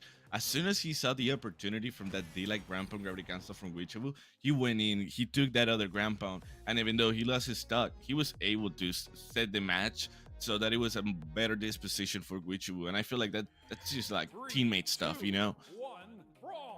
Yeah, just the faith that I don't need to stay alive if I manage this, you clutch that 1v1. Right now, that almost looked like a lag spike coming out from Raven, the way they almost went off the side of the stage. I don't know if it was intentional, but they're gaming right now, having that spear in hand. Go2, again, a different stage. Miami Dome a little bit more common than Small Terminus. Now we're in Miami Dome, correct? And Hexo seems to be playing a lot better in regards to just keeping up the spacing with the blasters. Oh, trying to catch that. What is happening on the... Whoa. What are we doing? Listen, you're not playing the floor as lava. You're allowed to stay on the floor. You're allowed to touch the stage, yeah. Oh, almost going for that recovery to confirm. Getting punished by a different recovery, though. Still, Hexo not looking too healthy right now. Doesn't matter, he's just going deep there. Hexo being healthy is not of importance. Hexo being healthy is not of importance because he just keeps going. He is just a gamer like that. A little bit of health is a resource that you can spend. Interesting. Health is a resource. Interesting play right there, going for the ground pound to take down Hexo and use the chase touch to go down, gravity cancel delay recovery to take out Raven was something that only Guicho would plan, honestly. And Hexo some stuff, well, never mind, not with a stock anymore, but you can definitely see the advantage, especially considering that, again, just like last game, Guicho staying strong on that third stock. Okay, right as you say that, gets Zard out of there, shut down, like the announcer says, by Raid's X. Raven and Raid now playing double X, and what I'm kind of missing is a few bit of handoffs. Like, their play, it feels like something that I do a lot myself, playing 2 separate 1v1s, which is something that Heikel tells me whenever I do that, because I tend to be mainly a once player, and it's something that I can recognize myself in.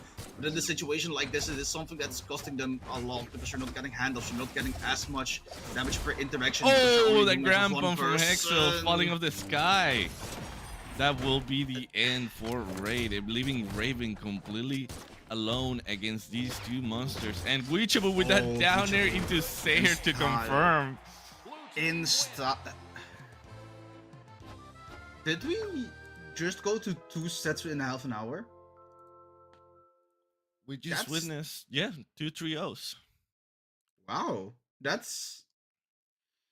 So it's 1:30 for me. I expect it to be done today at like 3 AM, so... That's definitely. Thank you guys for keeping my sleep schedule for not being as messed up. But... I definitely think there was potential for Raven and Raid here. Yeah, that second game. This is going to be a massive assumption. It didn't look like they were playing together a lot. I said this before. It looked like a lot of 1v1 gameplay. I wasn't seeing a lot of giving them to your teammate or leaving them for my teammate to catch, or having faith in the other, as opposed to what we saw from Hexo and Guicho, having played multiple tournaments before. I played the previous Moose Wars before and making it top 8 as well. And just being like, yeah, no, you got this, I'm gonna leave this one to you. Raven and Raid, definitely a team that I'd like to see in the future. And maybe if they get, I don't know how much they've played together, but if they just practiced more together, I definitely think that I have it in them to take this team on again. Definitely was a surprise, the way they just took the advantage, and also were able to push Guicho and Hexo into playing a little bit more seriously. Just just came to show what they're capable of. But Mhm. I mean, I feel like then again, there's always another chance. There's always another tournament. I'm really excited to see them again play the game. And Guicho and Hexo, moving on to the next side of the loser bracket. We will be having some amazing matches coming up. For anybody that's still watching, I definitely recommend you to stay. Maybe try and go get a water, get yourself comfy. We're about to go into the last stretch of the tournament. And for me, this is probably going to be the goodbye as of now. Thank you very much, even if it was a little bit of a out of nowhere arrival from my side. And thank you very much to Mauro. It's fine. It's been wonderful casting with you once again. Much love, man. Nomad, it was lovely having you here today. Thanks so much for Hackle being here with me as well earlier. You're gonna see Hackle again, a gag coming out from the pre-show. Will be here again. I hope he's doing okay because his predictions are kind of looking too good right now. I hope his mental is still up there. I'm probably gonna lay down in bed. I'm gonna watch the rest of the stream on my phone. My back needs some rest. Nomad, thank you for being here with me. Thank you, AJ, too. Having me here, get yourself some drinks, and then we're moving on with the rest of Moose Wars doubles. And remember, fellas, if y'all want to see more of this excitement or more of these fights in the future, the Royale is getting closer and closer. Just at the end of this month, we got Maximum coming up, and a lot of players are going to be showing up. So definitely keep an eye open for that. For nothing else to say, this has been Nomad, and I hope y'all have a wonderful night. Cheers, sir.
We're getting close to the end with the Primal Dawn Moose Wars tournament. It is 2v2s, which means double the fun and double the action. My name is Keg, and I'm joined once more by Hackle. This time, though, we are not the pre-show, we're the full course. We get to see Megdy and Snowy versus Fakey and Shade to see who can move on forward to the lower quarters. I'm excited, man. I mean, this is an interesting one. We were talking before about Megdy and Snowy and teams like this, right? We are talking before about Fakey and Shade, and no surprise they've made it this far. But this is going to be a curious thing to see Fakey and Shade, because by numbers and just by general sentiment, Fakey is a much more accomplished player, and Shade is someone who's a lot more up and coming. We've seen in these games sort of a level of experience from Fakey that might have been sort of pulling it too far ahead for Shade. And there have been some moments where they play fantastically together, and some moments where it hasn't been quite as coherent or quite as consistent. And so, against a team of two players who are both known for being very well accomplished, I'm curious to see how that's going to shape up. And I think we're going to see a very big difference between how explosive these two teams are. Now, could you chalk that up to just being an experience diff between the 4 different players for Shade specifically? I don't know if it's an experience diff as much as an experience at this level diff, because obviously there's levels to this game.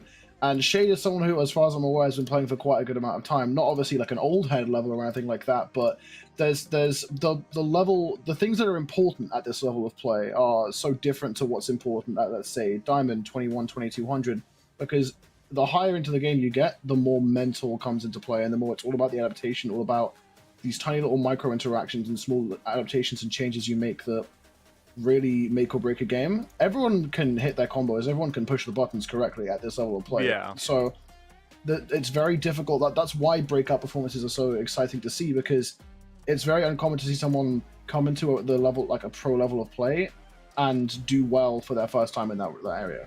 Yeah, I mean, the last time I worked a main event for Brawlhalla, I remember there was a lot of breakout performances. I think Hideaway was the major one for 2v2s. It was fall 2023. That was a major mainstay, and I think still his performances have only gotten better since then. So I feel that 2v2s have been a really good, graceful spot for a lot of up-and-coming players to get that experience that they may not necessarily get when it comes to, say, traditional 1v1s. But Shade, definitely the player I'm going to be looking at going into this set. I really want to see how he can hold up the stuff with everybody else.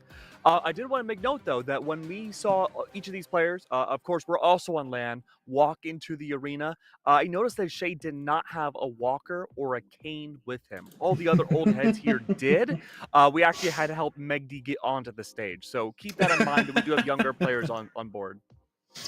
I mean, we say that, although Fakey is, as far as players go, very much younger than a lot of these players here. I mean, Snowy and Megdy, not exactly like, grandpas in the scene, but, older players, and then Fakey. I don't know, I actually know how old Shade is, but I know Fakey is quite young. And I'm a firm believer in the fact that there is a buff you get from just being young, having that faster reaction time. Nerdy opinion, that's actually not necessarily true that the older you get, your reaction time goes down. It's just that your life priorities change. But the priorities right now is going to be Demon Island, and gauntlets galore everywhere. Fakey's actually the only player here that's the outlier, rocking the Kaya. There's going to be a lot of space control, though. Good chance of hitting Shade, however. We already saw that early on, Hackle, but once more, these gauntlets going to have a hard time getting stuff going with the spear and cannon on the board. Yeah, I was saying before, we're in North America, and no matter how much Roshan gets nerfed, we're still going to see Onyx Roshan, because this region is just so used to that team comp. And Kaya, a character that's played a lot around the world, not quite as much as Roshan and Onyx have been, but she's goated. Recently, she is a very, very strong character, especially players like Lores, players like Fakey have been really parting this character to great success, although not quite as much success as Snowy and Megdy currently, as Megdy is still clinging onto that first stock. That's right. Keep in mind, too, this Kaya does have a lot of defense to work with. Oh, so my does goodness. The Wushang. Great combo early on at the cost of Shade. Though Snowy's not too far behind. If we do see Fakey being a 1v2, potentially even a 1v1 at the end of this first game, we could see that extra bow length of the stage come in handy. Still keeping an eye on these gauntlets, though. A lot of potential extra damage, Hackle. Yeah, I mean, this team comp of Onyx Wushang is just so proficient at explosive damage. Both of, all of the weapons in the kit, and especially the signatures of these characters, lend themselves to these explosive team combos, these 3-4 hit handoffs that just pile on the damage. And Meanwhile, Rayman has had some time in the spotlight of this game mode. As Fakey goes down there, but not quite to the same degree. Falling into that downside is going to be dangerous. Now Shade having to make it back to the wall. Does manage to do so safely. Oh, keep in mind though, Shade, a wealth of damage applied already. Needs to be very careful. Has to only go for follow-ups off of the startups of Fakey. Great down sig from Fakey, unfortunately does not connect. Does allow Shade to find yet another recovery in the air. Now from Fakey. Must descend downwards. Another recovery to nearly even the odds. Once again though, all eyes on Shade. For Red Team, he's the priority to take out. Okay, yeah, Snowy now taken all the way out to the side. The blue team trying to collapse onto that one player, but now Megdy back and has the spear in hand. Side air comes through, and now it's a Herculean task here for Fakey. Nothing impossible, but going to take a lot of work here. Is now one stray interaction from the red team could just lead to certain doom. One good combo opener is now both team members of the red team have their gauntlets in hand. Fakey playing the safest game possible. Fakey needs a lot of setup with the bow too. A good starter could be the down light, possibly the side light into a combo. However, keep in mind, double gauntlets, you have to get into this Kaya's face. Ledge guarding, very tough. Fakey tries to reposition left side of the stage, is able to do so at first, but now the swarm has come through like bees. Back to the hive, surrounded completely. This intruder may not be long for this world. A great setup from Snowy, keeps Fakey in the air, followed from Megdy, denied by the weapon throw. Is this it? Just a simple signature dodge from Fakey could be enough. Fakey positioning incredibly wisely to avoid as much punishment as possible. Has made this a much more doable situation as Snowy. Off the left side of the stage, Fakey gonna try and capitalize. Doesn't want to throw out anything too risky. Finds the side air, gonna just space out with this unarmed. This is looking way more doable, Keg. Oh, side air, huge. Nearly took out Megdy, but unfortunately the weapon throw did not connect. A silent but deadly down sig was enough to confirm game number 1. Doing a comment though, Demon Island for both the Rayman and the Kaya. I don't think the gauntlets are in a great spot when you require so many of your signatures off of these legends to have so much space for a slow start time. I mean, yeah, to an extent, but then you've also got to keep in mind having that long runway of Demon Island gives the red team a lot of room to be fluid and be creative with these team combos where they may not have the space on a stage like Fortress of Lions, for example. So there's obviously those trade-offs. I am still very impressed that Fakey managed to bring that so close. 94 damage on the unarmed. That That's was impressive. a lot towards the very end. It was really just 2 small misses from Fakey that could have eliminated Megdy and brought things to a 1v1. We could have been in the multiverse, a completely different situation where we could have seen game 1 go to a clutch from Fakey. But once again, have to keep your eye on Shade. He cannot be the first one to fall like he did in game number 1. Snowy right now is great at dividing out the blue team, combining them together in neutral. It's just a matter of racking up damage against this Rayman. And you were saying, to your point of like those 2 small. Okay, Huge. gang, I'm trying to analyze.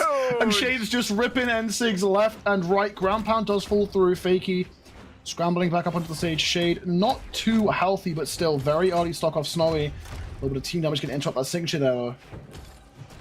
Now, you did mention the trade-off between going from Demon Island to Fortress of Lions, being that there's a lot less runway on the stage itself, could benefit a character more like Rayman or Kaya, where you need more start time for these SIGs.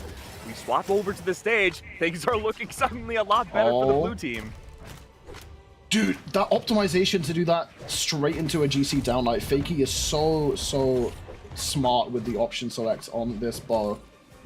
Looking for the KO onto Snowy already. Only a minute into this game, and Snowy's at risk of losing the second stock. That's a really good pace for the blue team, and I think pace is going to be incredibly important against a team like Megdy and Snowy. Like I said, these 2 characters so in your face and aggressive, but if you can slow them down, that will be monumental for the blue team here. Plus, you have an Onyx and a Wushang to Chun-Li to work with, too. The idea is to be in your face and keep these players in the air. That's why Snowy has that golden cannon. Just try to keep Fakey dispositioned as long as possible. Okay. Shade not looking too good for Wano right now. We see Fakey trying to take some pressure off his teammate. They're sticking together, and I like that. They're keeping the red team separated.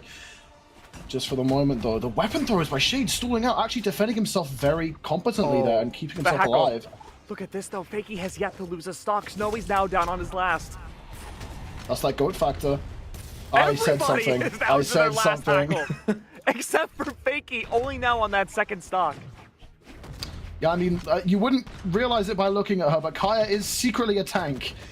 And that can really come in clutch a lot of the time. Now Fakey going to be trying to play that more aggressive stance, I reckon, with the stock advantage that he has. But Shade actually just ignoring that, going in deep with these gauntlets. Red team trying to get something done. Finding a bit of a team combo here. Good interruption by Fakey, going to capitalize with the bow as well. Snowy could be in danger, manages to get back. Oh, look at the respect now being given from the red team. Waiting for blue team to get back onto the stage. Playing it, like as you said, incredibly safe. A lot of respect given. Great follow-up off the side air from Shade. Now brings it down to just Megdy. Last one left. 3 stocks to work off of, but no chance of a recovery. No, never mind. I was wrong, and Fakey's there for the follow-up. Game 2 now, 1-1. Absolutely. And to your point of what you said on that first game, just going to circle back. You said that there was just a couple of missed moves by Fakey that just resulted in that loss, and that's kind of exactly what I was talking about with micro interactions being the name of the game in 2v2. Like, the game has developed so much that 2v2 is just a game of optimization. How much damage can you optimize off every single hit you find, and can you get every possible handoff? Can you minimize any, like, small issues for your team? And compared to even a couple of years ago, the amount of, like, optimization you see between teams now is incredibly fun to watch. Absolutely. I mean, way back when, in the ye olden days, back when the Brawlhalla was played in the Stone Age, you'd see mostly either just 2 teams dividing out into 1v1s, taking up half the stage each, or mostly just macro play. Fakey! Oh, I'm sorry. No, Fakey does not have a response to get that final hit off of Snowy. Snowy's able to live, but not for much longer, though. Kept to the back of the stage. Shade, once again, these gauntlets so surmountable. It's Snowy keeping things alive. Shade once again falls. These teams are hitting combos in the places they really shouldn't right now. Ensig gonna come through, Megdy barely surviving that. Both Ensigs of each team. Now Fakey looking to try and close out one of these first stocks. Shade can't find the recovery there, dodged through. Great spot dodge from Snowy, though. It does lead to a side air from Fakey. Weapon throw does not connect. Snowy barely has a way back. The neutral air the weapon throws down, drowning Fakey at the bottom of the stage. Now it's Megdy, the only player with all 3 stocks. Oh no, you don't want to let your dodge get eaten by Snowy there, because that's just going to be so much damage built up. Snowy kind of heating up with this cannon right now. You can see it in his movement. The momentum is building, and that's a train you don't want to let reach too much speed. Now the blue team trying to slow things down. So I'd like to interrupt, but still some team damage coming through, and the red team just piling on the pressure. Fakey narrowly surviving that side air. Oh, Hackle, the surgical precision from Snowy. Not a single team hit so far from this weapon. Has been great at isolating both members of blue team, nearly sending them to their demise. But now Snowy goes across the stage from the bottom, is able to do that off the side air of the cannon. Once again, Megdy, the follow-up, twice over now. A double KO, sending now Shade and Fakey to their final stocks. And after how proficient Fakey looked last game, the red team is really striking back hard. Shade struggling to find these openings. That's one of the issues you can have with Axe against a team like this that's so aggressive. If you're not so pinpoint precise with the Axe, you're going to get punished quite frequently. Fakey trying to do the most, getting a lot of damage in here with the spear. Snowy's going to fall. If they take out Megdy here soon enough, that's going to be a decent job stemming the bleeding. D-Light into the side air, not going to be enough quite yet though. The red team has found a big weakness that it seems like Shade and Fakey have a struggling time off stage. Megdy, Snowy, great at sending Shade overboard, but now Megdy is finally caught up with the rest of the gang. It's all down to 1 stock. Isolation's out once more. Snowy, cannon off stage, a force to be reckoned with. Great way to keep neutral back alive, off stage, force him away. Barely little runway to work with, but unfortunately Snowy chooses the wrong 50-50 and cannot get the dare. It's Shade, once again, down below. What can you do? Space created. Snowy, cannon in the air, keeps Fakey away, but now a challenge. Double spears. Will it be enough? The answer is almost yes, but Megdy evades Shade yet again. Recoveries in the air, sending Snowy away. It's up to blue team now. 1 simple signature is all that's needed to bring things to a 2v1. But the same haggle could be set for both of these teams. Whoever gets the next major hit could determine game 3. It's 1 red member left. It's Megdy fighting for their life. But a simple down sig could get rid of both the blue team. That's another. Seth, the follow through. Oh my goodness. Saves it. And I cannot overstate how crucial that KO into Snowy was by Shade, because as far as I'm aware, Snowy had just caught Fakey's dodge, and if Shade was even like a 1/10 of a second slower, Fakey was gone. Absolutely. The dodge read had come through on the gauntlets, the recovery was charging up for Snowy, and Shade putting in the impact where it was most crucial, gets that save I think we have the replay of it right here. Yeah, dodges caught, Snowy's right there, and Shade comes in last possible second, saving his teammate's life. What a interrupt, and what a turnaround for the blue team as well. And you're completely right, man. It's all about the micro interactions between both of these two teams. It's coming down to the smallest little hits that are determining the series. It's wild to think, right, that this is the lower bracket.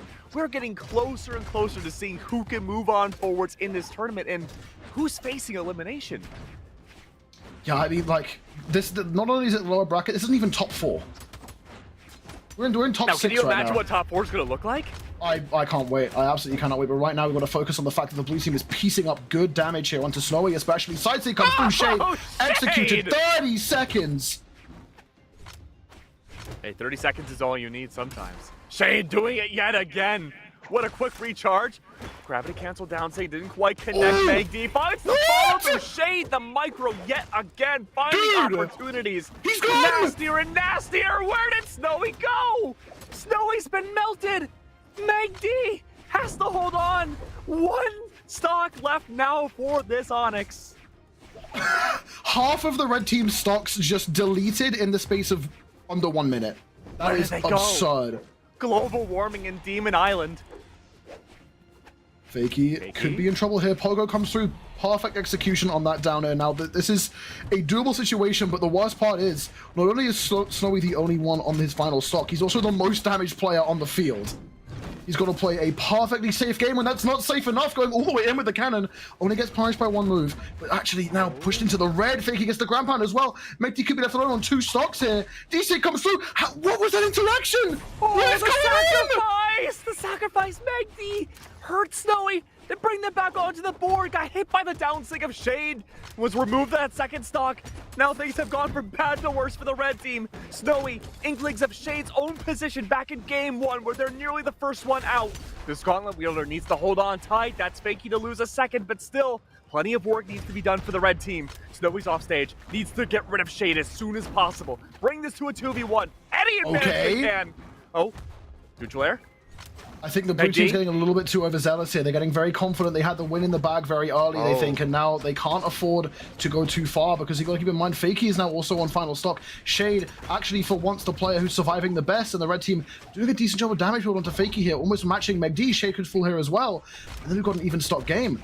Look at Team combo coming in. Damage. Snowy is insurmountably damaged. A breath of air will remove this Onyx. Careful and precise. It's the simple of attacks that gets rid of him. Megdy once again has to pull off heroics. Oh, no way! No way! Megdy! A survive across the stage. A side air from Shade. The weapon throw doesn't connect. Fakey's there for the follow-up. A ground pound inadvertently saves Megdy's life, only to end in misery once again. Shade. Megdy, I think he saved him there. Unbelievable. Risen once more. A zombie that will not die. Great spot dodge off of the side air from Shade. But all it takes is a simple down goodness. light to get another game. 3 now for the blue team. Whew. Dude, I'm 21 years old. I feel like I'm at risk of a heart attack. That was the most stressful final game of a set. I cannot believe that ended that way. We'll get you back to your bed after this. I mean, this was such a great starter for our block. I loved how each and every one of these players have played, but we focus so much on the micro play, the macro adaptations that Shade made from game 1 all the way to the final game, keeping that survivability more and more in tune as the set went on, really showed the most improvement. Oh my goodness, I'm just looking at that replay in slow-mo. There was so much going on that edge guard, and Snowy managing to weave through everything there just to fall to an unarmed neutral light later on. But yeah, I was going to mention actually that Shade really did seem to come into his own towards the end of those final games, starting out seeming a little bit shaky, falling quite early to being a really big powerhouse in that blue team. And I said I was a little worried about Shade going into this first set because, you know, a 39 power ranking's pretty dang good. But, you know, compared to, say, Megdy and Snowy, who were in the top 10, Fakey's number 5, that can still be a nerve-wracking endeavor to be, no matter who you are. Fact of the matter is that Shade did amazing through and through, power rankings aside. Absolutely, yeah, proving that he is on the up and up. And looking forward, actually, we're going to be going into what looks to be Rise and Soul versus Guicho and Hexo. Yeah, that's going to be a very interesting matchup here. I'm curious to know what your thoughts are overall on the on which legends you think were going to be selected. We didn't see any changes in our last quarterfinal set. This will be our last lower final one before we go into the lower semis. Is there a chance we see adaptations at all through this set? I think out of any players we see today, this might be the match with the most likelihood. Hexo and Guicho play some very unorthodox picks in the 2v2 space. Guicho going to be looking in the Queen Nai, Hexo going to be looking in most likely the Nyx. And these two players, they like to isolate their 1v1s, but they have some really interesting and unique ways that they do their combos with these characters as well. Meanwhile, Rise and Soul, pretty standard in the way in the team comp they play, very on meta, very on picks. But I think it's very possible that Guicho and Hexo, if they start to fall apart, could pick something different. I see.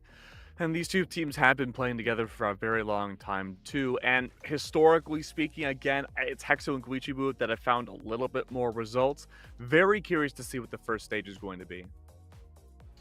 Yeah, Guicho and Hexo sort of like making a name for themselves as a team last year, and in that time have become a team that you really do fear. They're very much a knowledge check as a team because, like I said, they play very unorthodox. They play a pair of legends you wouldn't really expect to see, especially at this level in the 2v2 space. And because of that, if you're not ready for it, you're not expecting the kind of way they're going to play, you're going to get caught off guard by some really big gimmicky stuff. I mean, we know Nyx has that end sig on the blasters, which will just Thanos snap your stock if you get caught off guard. You're telling me Nyx and Queen Nai are gimmicky? No. What? Never. I mean, you just wouldn't expect to see them played at this level, though. The Queen Nai's a little surprising. She has high attack, high defense, very slow speed and dexterity, so the speed buff is going to be there for the dex. I think this is great for 2v2s. Back when I would do a lot of 2v2 runs, I loved my girl Nai. She's a tank. She's unstoppable. Not quite the Kaya with a little bit more, I would say, flexibility in terms of just being in the air a lot, but you still remain with the spear. The Katars can be great for those in-house engagements towards neutral. I think this is a combo, as kind of gimmicky as it is, still works pretty well. Oh, it's going to work fantastically. These two players are terrifying, and you will see Guicho making this character look like it has 3 million dex and 3 million speed, because Guicho is probably the best Katar player in North America right now. Like, has been making that weapon look absolutely ridiculously broken. Has been playing majority Lin Fei previously, and then in the 2v2 space has been bouncing around different Katar's characters. Seems to have landed on Queen Nai recently, at least. On the flip side, we have a very standard team comp. We have the Kaya coming out for Rise and the Olgrim out of Soul, the tried and true all the way back from the Acno Blaze era. So, oh, interesting first stage that we're going to. Not quite Fortress of Lions, not quite Demon Island. We're actually going to Miami instead. This could be very nasty for the Nai pick. Yeah, I was gonna say that's scary if you're the blue team here, because that's gonna lend itself pretty well to Hexo and Guicho. Guicho especially going to be going for some crazy stuff at the top of that end sig on the Queen Nai Katars. We've seen already today a good few times Guicho just deleting stocks super early. I mean, picking up the spear, immediately throwing it away. Guicho wants those Katars, and they just kind of swim with unarmed body weights. And that's going to be a good counter to the Olgrim Lance once it comes out. Right now, full blue stage control into the hands of Rise and Soul. That being said, though, individual 1v1, Hex is not long for this world. A first stock very early hackle. I'm just stunned that was enough on a character that has low strength. I mean, Kaya is not a super strong, beefy legend, and Nyx has relatively high defense as well, but that was still just enough. And we're going to see, yeah, get ready to see a lot of that signature. Guicho is just always going to rip that in every team combo possible. Rise! Unbelievable. Hex is struggling in this first game. Not able to get anything going just yet. We saw the blasters unable to connect. Gravity cancel. Neutral sig does find some impact off stage, but once more, Rise has this character's number, but they're able to escape. Oh, the end sig not going to connect now. Guicho going to have to go off stage, try and find this KO onto Rise. Gets caught in the down air though, and the reversal comes through. The blue team running away with this first game here. Yeah, it really hasn't been close just yet. Guicho, now that the Lance is out, may be able to find impact against Soul, but again, I think the movement so far from what we've seen, Rise and Soul have been doing such a great job evading these attacks. It's scary how well they're positioning, to be honest, because if you're a team like Hexo and Guicho, you need to find these opening moves to really hit your big, strong attacks like that N-Sig that Guicho's been throwing out. And so if the enemy team is prepared for it, that's going to be really rough. Soul doesn't manage to touch. They get hit with a ground pound, actually going to fall there. So down to even stocks. Damage, absolutely not. Hexo needs to be so safe here. This could be... I'm honestly going to say, if Rise fell into that N-Sig, that was just curtains on the stock in like seconds. Oh, jeez. Soul's not in the best spot either, but Guicho has to face a demon army right now, a 2v1. Miami does have extra platforms, though, that could benefit the Qatars quite a bit more. Of course, we could see the Nair from the Lance find some value, but it might just be a little too high up for how Guicho's playing. Guicho, attempting to be a piranha in the water, is looking for any rogue hits they could possibly find, but a good recovery in the air from Rise brings Guicho now down to 1 stock. He's still got to remove 3. Yeah, pretty big. Oh, goodbye. Well, yeah, I mean, go next. Honestly, just go next at that point. Guicho going to fall down there in the red team. I mean, honestly, they made it look pretty good, and I think if Hexo had access to all 3 stocks there instead of just 1, that would have been a much closer game, but Hexo just got absolutely obliterated by the Spear of Rise in the first 2 stocks so quickly, and left Guicho kind of wanting for a teammate actually being alive in that match. Yeah, it was just a struggling matchup for Hex no matter how you look at it, even when we did see him on the board. By the way, Miami was banned out almost immediately. The Scythe didn't really find much impact at all. Looking at the damage, 50 damage overall. Not a whole lot from Hexo's side, so I want to see, as we go to the Demon Island, a little bit more spacing that can be required, a lot more of a tempo turn down from the red team to buy themselves more time for space. And look, Hex also needs to have a little bit more survivability. For sure. This is going to be a much scarier stage for the blue team if Hexo manages to get that Scythe getting to work, but he's not going to get the time to do so if the blue team just racks up this damage so quickly. Both red team members entering the orange now, although team combo coming in for the opposite side. Very scrappy opening to the second game. Definitely not the insta-stock loss, though, that Hexo had on game number 1, so already this is an improvement for the red team. Oh, wait, hold on. Caster Curse? Oh, Guicho's gone. Guicho have been going for a lot of these kind of just fast, sudden KOs for themselves. I'm wondering if that speaks to the mental of red team. Very possible, yeah, but I feel like that's also a way that Guicho plays pretty consistently as well. He will go for those very explosive plays, just trying to like steal away a stock in the most like disgusting way possible out of nowhere. Rise getting a bit greedy on the side here, could be in trouble. Actually just going to fall on his own. No one credited for that KO. Now Soul trying to make the Lance work. Side are going to come through. That's going to be enough.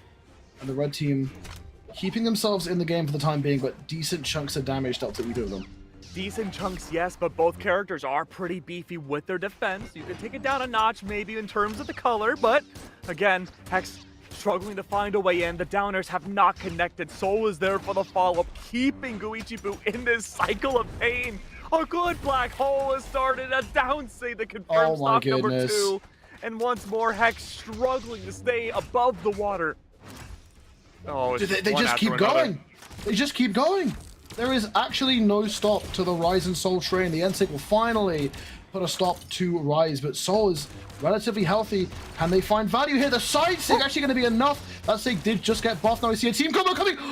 That recovery, honestly, might have been enough there if that came through, and that not connecting could be dangerous here for the red team. That weapon though is going to stall out. Hexo, Rise finds the deal like ground pound. Now Guicho could be in trouble, left alone. Soul looking to find something with his Lance. Rise playing the patient game, letting his teammate step forward. It's so patient right now. Rise attempting to bait Hex off the ledge. A little bit more damage, at least to tie things up. Oh no! The Nyx out of nowhere removes away Rise. It brings Soul in a precarious spot now. Signatures take way too long to start up. For all 3 on the board, it's going to be tough to find any of that impact. It's nothing but light hits.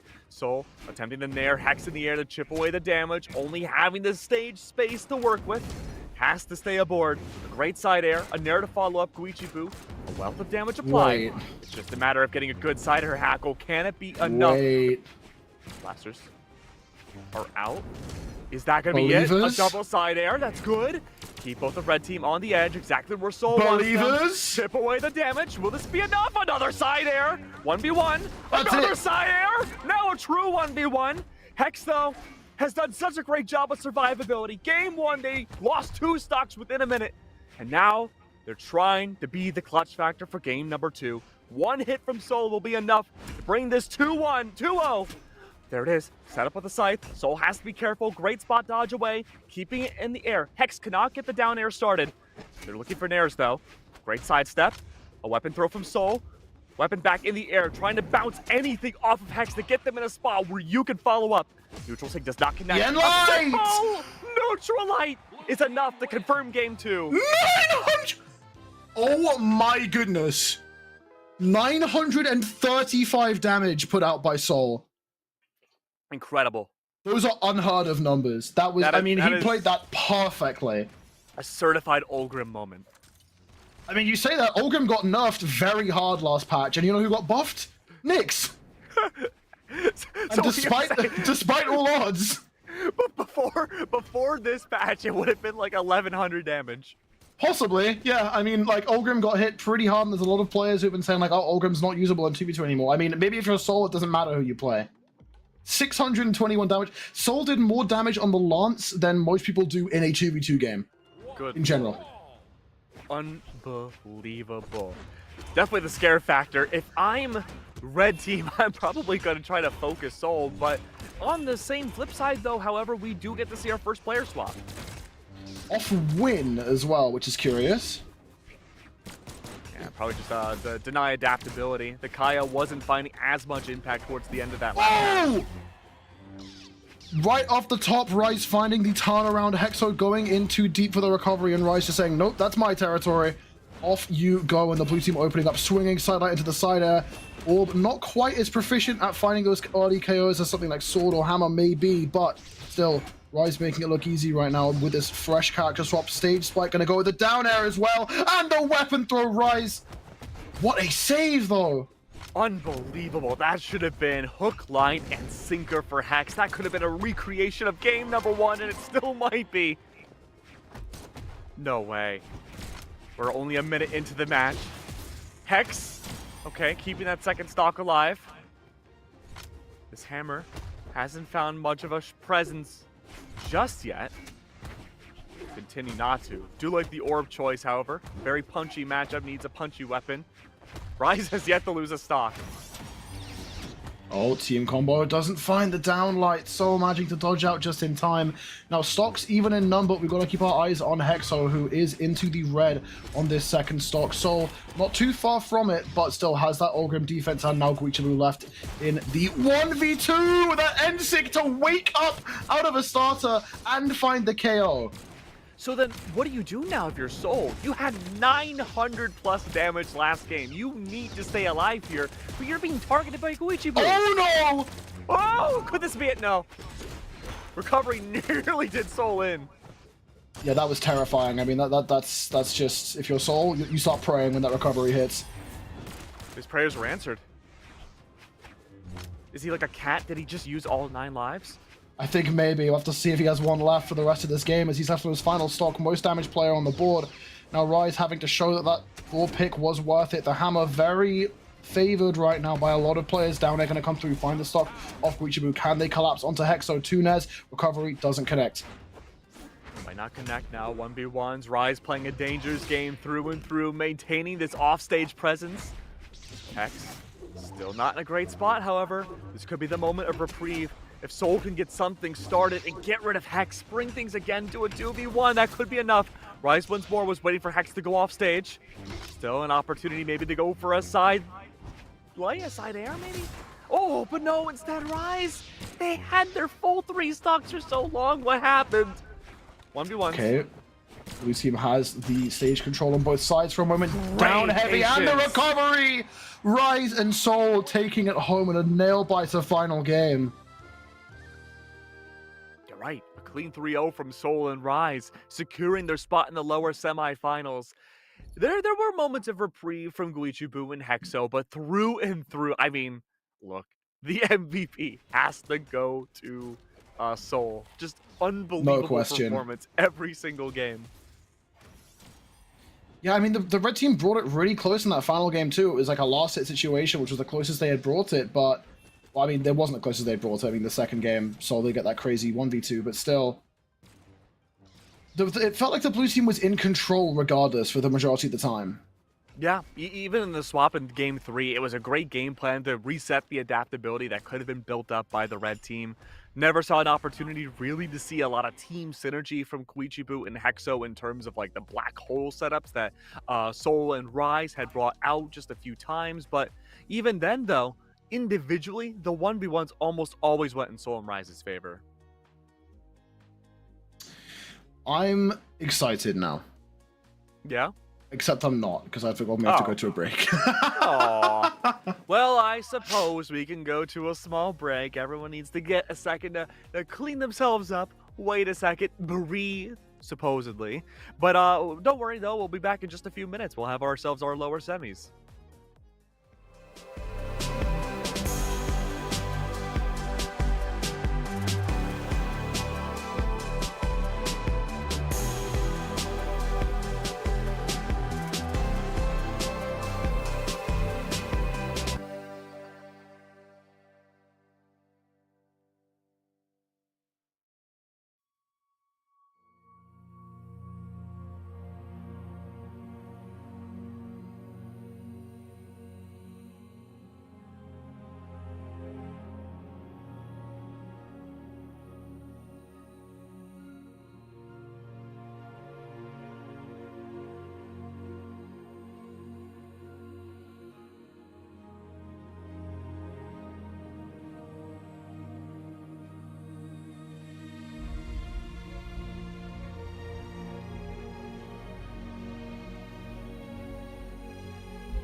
Welcome, ladies and gents, back on in to Moose Wars Primal Dawn 2v2s.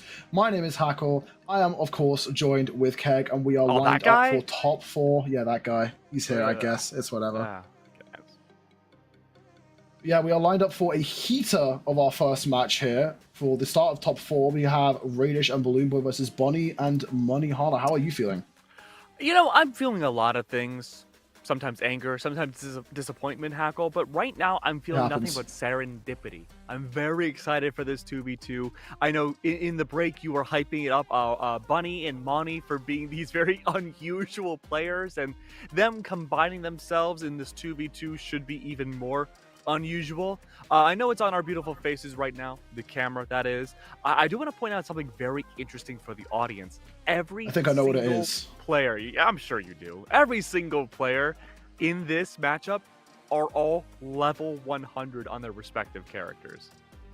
Yeah, very, very locked in on these characters. I mean, they're the characters everyone's known for here. You think Raydish, you think Red Raptor, you think Money, you think Imugi, you think BalloonBoy, you think Zariel, Devil Jin, you think Bonnie, you think Rayman, and that's of course what we have going into this. Money, in fact, is someone who I don't think he has a level 100 J-in, but his J-in is also very high. Of course, a very accomplished greatsword player. We're going to be seeing how well he makes that greatsword work in this game mode, where it's widely considered not quite to be as strong, but I mean, if anyone can do it, it's him.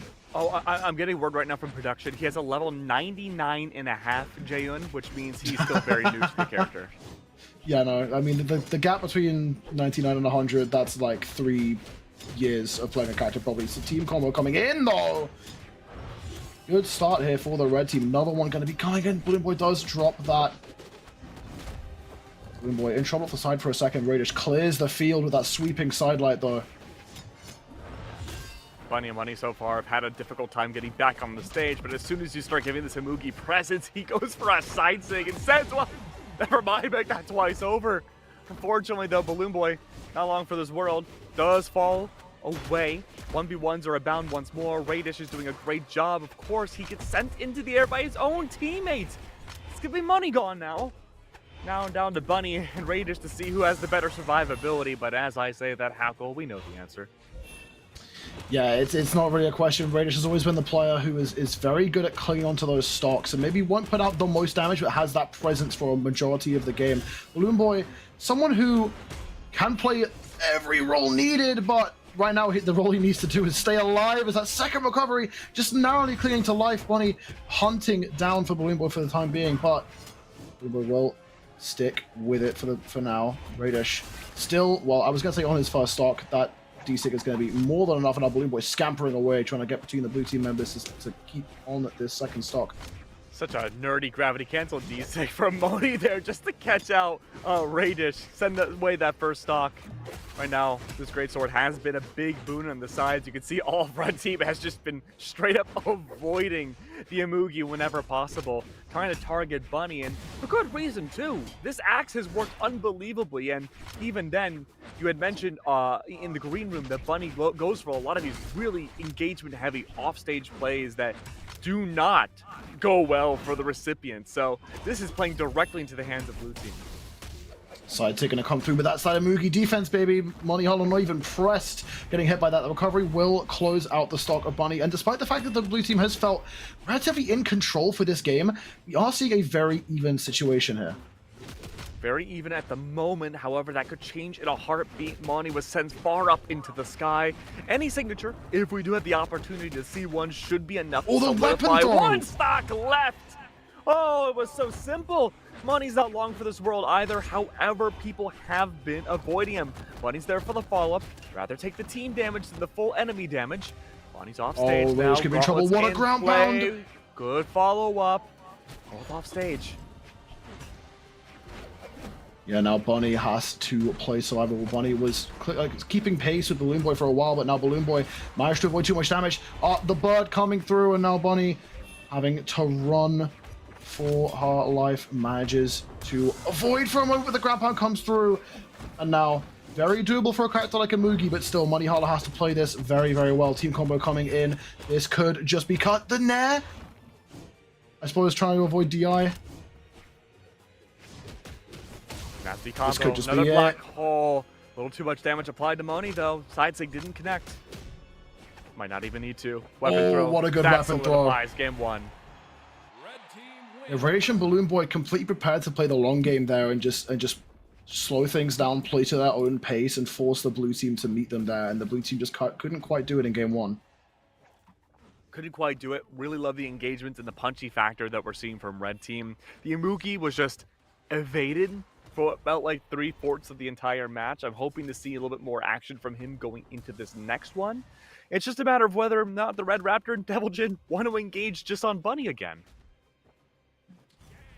Yeah, I mean, the real question is going to be, like, levels of aggression here, because Imugi as a character has an incredibly strong sig kit, but also with both the weapons that Imugi has, if you're too trigger-happy with some of these options, you're going to get punished hard, and I think Bunny as a player likes to be like an on-off switch. She'll play very far back, and then she'll come in very hard, and so the blue team is going to be, like, playing a balancing act of their pacing here.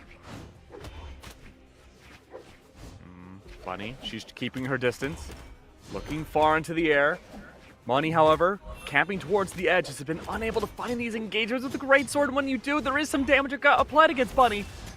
The BalloonBoy keeping distance, looking for a proper opening, playing Keyboy with these weapons. Great signature, does keep Money away and solidifies out Bunny.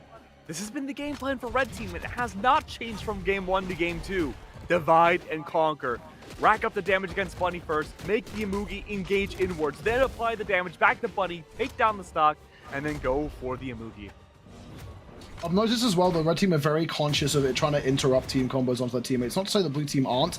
Money got a very nice interruption to protect Bunny at the start of his second stock, but maybe seeing now if Raydish can avoid being put in another combo like they did towards Bunny. Will be able to, but decent opening there onto BalloonBoy stock as well.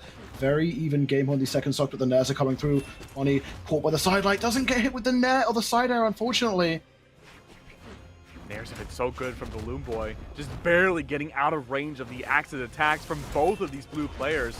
Bunny goes for a recovery. She unfortunately gets hit and returned by a neutral sig. As the Devil Jin once more sending Bunny down to a final stock. Something needs to change going into game 3.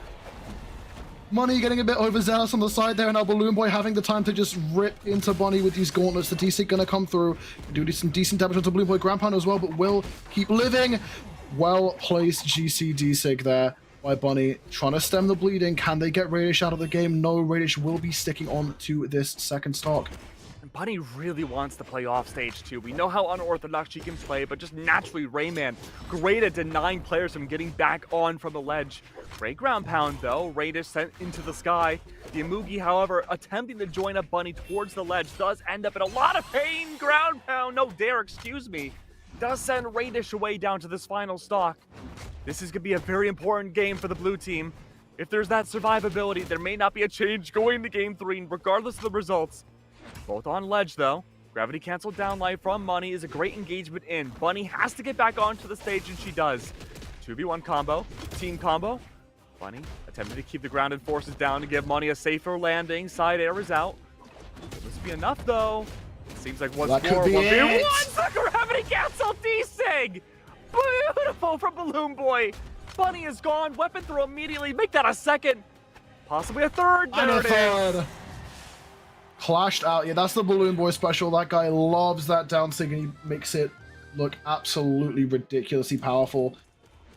Speaking of ridiculously powerful, sorry, excuse me, Imugi, a character who Money has been making look very strong for 2v2, despite the fact I was curious going into this how the Greatsword was going to sort of shape up, but Money is just making the character look completely meta. I mean, had I think the most damage in the entire game in that last match. I doubt we'll see. I mean, we're down 2-0 if you're on the blue team, and there's no swaps coming through, so they are faithful and confident in these picks. Although the map, maybe not so much. I think Buddy's axe has been the most dominant factor, and statistically you can see that's the case too, but it really feels like, well, statistically and also the eye test, Money has not been putting up the numbers needed for this set. I understand level 100, I understand that Imugi is Money's legend, but it has been underwhelming these last 2 games. I mean, you say that, but if I recall correctly, Money was the only person to put up 500 damage in the last game, so it's kind of like 500 damage, sure, but it doesn't feel like it's impactful damage when Yeah. Raydish and BalloonBoy are isolating out Bunny and leaving her essentially to fend for herself. That is kind of why damage is a very deceiving stat, because you can hit a bunch of chip hits and get the big number, but whether or not your damage actually comes in an important place is the big question. Right away, we're entering about 30 seconds into this potentially final matchup for the Ooh. semis. It's Money immediately to fall. Bunny once more in a 2v1. Yeah, BalloonBoy finds that stacked neutral light, the side air as well to keep his teammates safe. Side sig gonna come through, BalloonBoy just clinging to life. The care boxes here on Mos Eisley pretty wide. Money will fall to the side air now. Money gonna play the safest game possible. Dodges through that falling down and now clashes out Raydish. Raydish can't get back. BalloonBoy isn't able to capitalize either, and Raydish just falls. That's actually a really bad trade for the red team there. They could have just let Money sit and just avoid pressuring too hard, but instead they lose a player in a 2v1. Lucky there, though. Luckily, they do have the buffer room. BalloonBoy still on that third stock. Bunny, recovery, attempt to make in. BalloonBoy has been doing such a great job. Ledge! Canceling! Making sure that Bunny cannot get back up without taking a ton of damage. Great gravity cancel. Neutral say came out from BalloonBoy not too much earlier to nearly send Bunny away down to the blast zone. Once again, the double axe wheelers on blue team. Recoveries to create distance to get back onto the stage. BalloonBoy still yet to lose this first stock, could in seconds, but it's already a wealth of damage applied. It honestly feels like when the red team is flowing, you can't touch either one. You either hit both or you hit neither. You can't touch either one of them for more than a couple seconds, because their teammate will be there immediately. Okay, Money. This time they're the one in the 2v1. Weapon throw is already applied. BalloonBoy taking the singular strat that it seemed like this blue team has been using so long for this tournament and shutting it down. Waiting for the two blue team members to play on these edges before the gauntlets find their strength. Bunny's attempting to find a little bit of extra spacing once more. Good setup from Money, taking down Raydish's second stock. That's the real fear factor of Amugi as well. Like, you can talk about how strong Amugi's SIGs are, but Amugi is also the highest strength greatsword character, and Amugi will delete you with one well-placed read if you are too sloppy with your options, and Money Holler is never afraid to capitalize on that. Blue team have brought this back to a very winnable situation from what looked pretty dire, as everything seems to be slowing down pretty hard here. BalloonBoy trying to get the most value possible out of this remaining health he has on this second stock. Raydish actually not looking too great. That downlight ending is going to close out the second stock of BalloonBoy. Raydish slipping in between the coverage of the blue team. I'm really happy that you mentioned about the slow down pacing from the red team. This is benefiting Money so much more. He's able to set himself up, help out Bunny. She herself can set up with the axe a lot more, look for these landings off of BalloonBoy and Raydish. Back on the ground once again, though. Orb and gauntlets make things very scary. No follow-up allowed. Bunny, one single hit away from possibly being out of this tournament. It's elimination right now. It's the lower bracket. That's one. Recovery's out. That's Bunny gone. Money has to make heroics work, but a down air sends them out of the tournament. Now, I'm going to actually you. Okay, please. That was winners finals. Winners finals. Sorry, I thought we were semis. Yes. Yeah, we've bounced it from lower to upper. Oh, I apologize. I did not see that. Yeah, Well, all good. We'll fix it in post. We'll fix it in post. Yeah, that does mean, in fact, that BalloonBoy and Raydish are guaranteed top 2 placements. So I was saying before, backstage, that my predictions were looking pretty good, because all my 2 out of the 3 teams I needed to be in top 3 were in top 3, but now it's impossible for me to get my 3rd place correct, because Balloon and Raydish just exceed expectations today. Bunny and Money can still get first, but if they're going to have to go back up against Balloon and Raydish, and if it's anything like that last set, that's going to be a very big ask. Yeah, definitely a big ask to see. The lower finals have been more intense games through and through. I want to see who's going to match up for the grand finals too, because really, realistically, it could be anybody in the lowers. For sure, yeah. I mean, we said before, there are so many stacked teams in this bracket, and it's kind of ridiculous that this many teams are just like so powerful at this level. North America as a region has really been impressing recently, the 2v2 space, and I'm curious, really curious to see, in fact, who does make it. We'll have to wait and see. Right now, I'm just updating my bracket to make sure I have everything correct and not get actually again. Let's see. Hey, everybody gets one. Yeah, so It far, happens. it does. But we're just waiting for our next set of players to come in. But I want to go back to the level 100 trap that people fall into, right? It's like you'll see this in any game, and I won't name any specific games in particular, but when you hit like a certain threshold of skill that can be displayed in game for a character, like level 100 gold text, or lord level on a certain character in other games, right? It's like people refuse to swap off of those characters even when they're getting hard countered. And I guess there comes to a point where it's like you should know in those situations how to play differently, but in an environment where you have 4 different people to keep track of, including yourself, it's very difficult to do stuff like that. Yeah, I mean, there's so much nuance to like how characters interact at this level, and I think the strongest players are ones who are dedicated to a character, but they have something in the back pocket if they really need to. And you don't see too many pocket picks at this level of play, like Fakey, for example. I don't think I've ever seen him get off the Kaya, at least in 2v2. But I think there are some players who are perfectly capable of picking something different when it comes down to it, and those can be the scariest. Well, speaking of scary players, we have ourselves, for real this time, the lower semis. Fakey and Shade versus Rise and Soul. We saw how scary all of these players were in their quarterfinals games. They eliminated the team like Guicho. They eliminated Megdy and Snowy. Those were intense games. And Rise already looking to swap to the Thor, at least locked in early on before we get into game 1. Could be a good start to see that adaptation made from quarterfinals carry over into semis. Yeah, it is interesting to see a player like swap mid-set and then keep that character going forward for the rest of the tournament. Maybe that's Rise admitting, okay, the Kai just wasn't working up until this point, and I'm confident in the Thor. And I think it's entirely possible that Rise doesn't feel the Thor in this set specifically, doesn't feel it for this specific matchup, and goes back to the Kaya. And like I was saying, players who have that option can be really scary. And I said Fakey, for example, doesn't really do that, but Fakey is so talented on the Kaya that really doesn't often need to. So the question really is going to be here, how does the Thor shape up for Rise? We'll have to wait and see how it plays out early on. A big skirmish inside of neutral. Every player is finding rogue hits off of one another. The setup potential for the bow, super good on Demon. However, you don't really need it with the way Fakey plays. Loves to go for aerial assaults. Make sure, again, to catch people off guard with their spacing, especially being in the air. However, things have been kind of scary so far.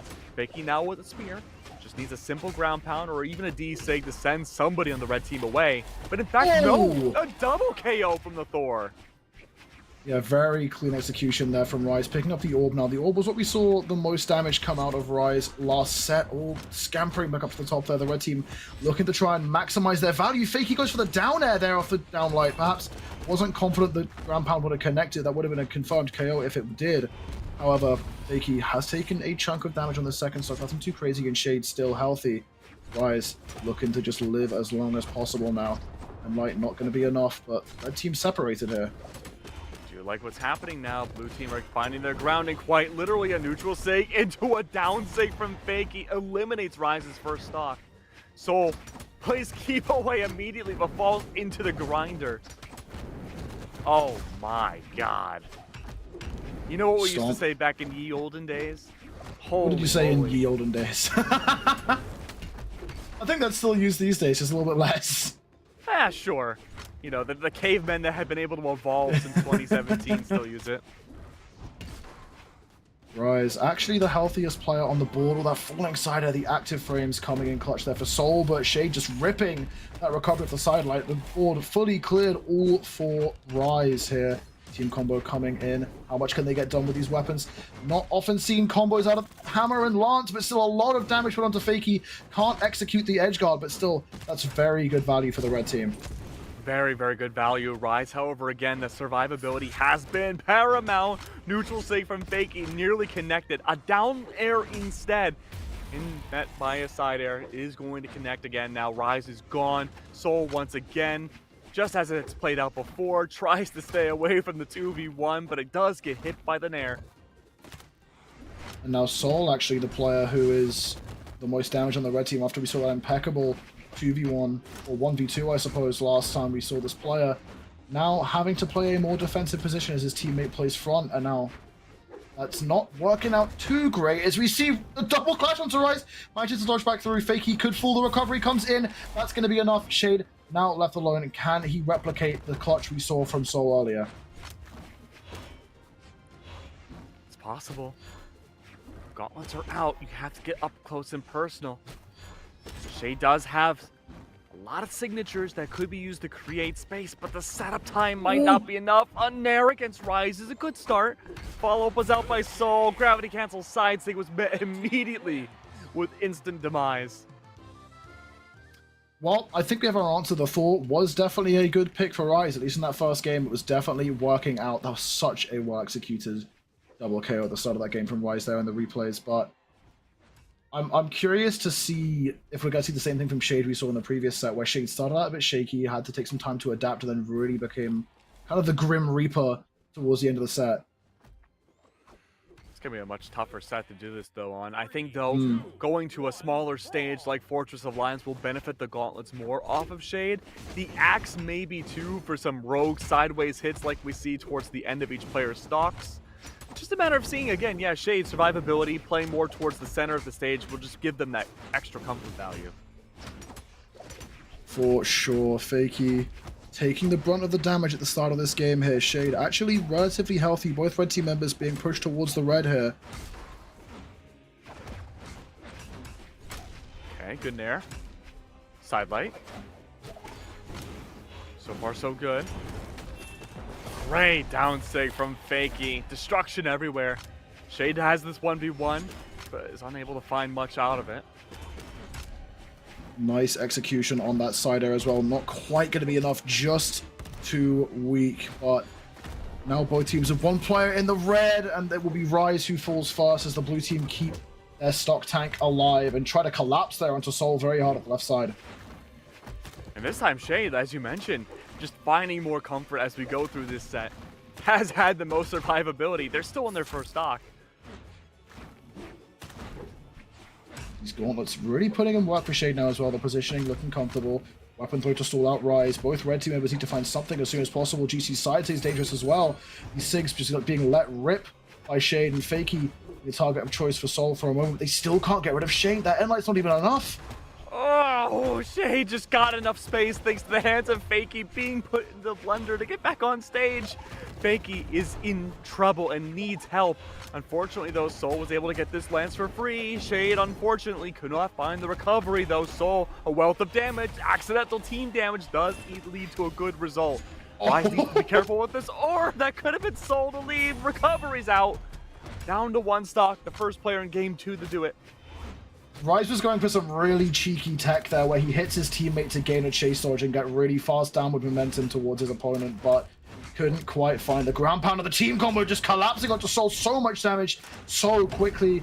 Fakey will fall to the down air, but it could just be too little too late here for the red team as they can find something special, and there's nothing special there. It's been a very scrappy game, too. Not a lot of team combos like we've seen before back on Demon. Neutral Sig doesn't do a whole lot. Great found opportunity from Shade. The recovery does not connect. Oh, the timing was nearly there from Shade. Now Rise needs to play an even more difficult clutch than his teammate found in that previous set. Clashes with the ground pound. If Rise takes out Fakey here, then it's a 1v1. Oh, I love the idea for that gravity cancel down heavy there. That might have been enough, actually, and now Rise looking for something. Cheeky little bit of movement there. Pick up the orb. Gonna capitalize on team damage now. Rise looking for the side air. Still barely clinging to life. This is Thor, though. Has that GCN sig, and there it is. Extra movement to get back, but Fakey closes it out. My goodness, that was a little bit hairy towards the end there. The movement we're seeing from Rise might be unparalleled so far from our casting block. Just the micro adaptations he's making, the opportunities he's able to find has been simply par none.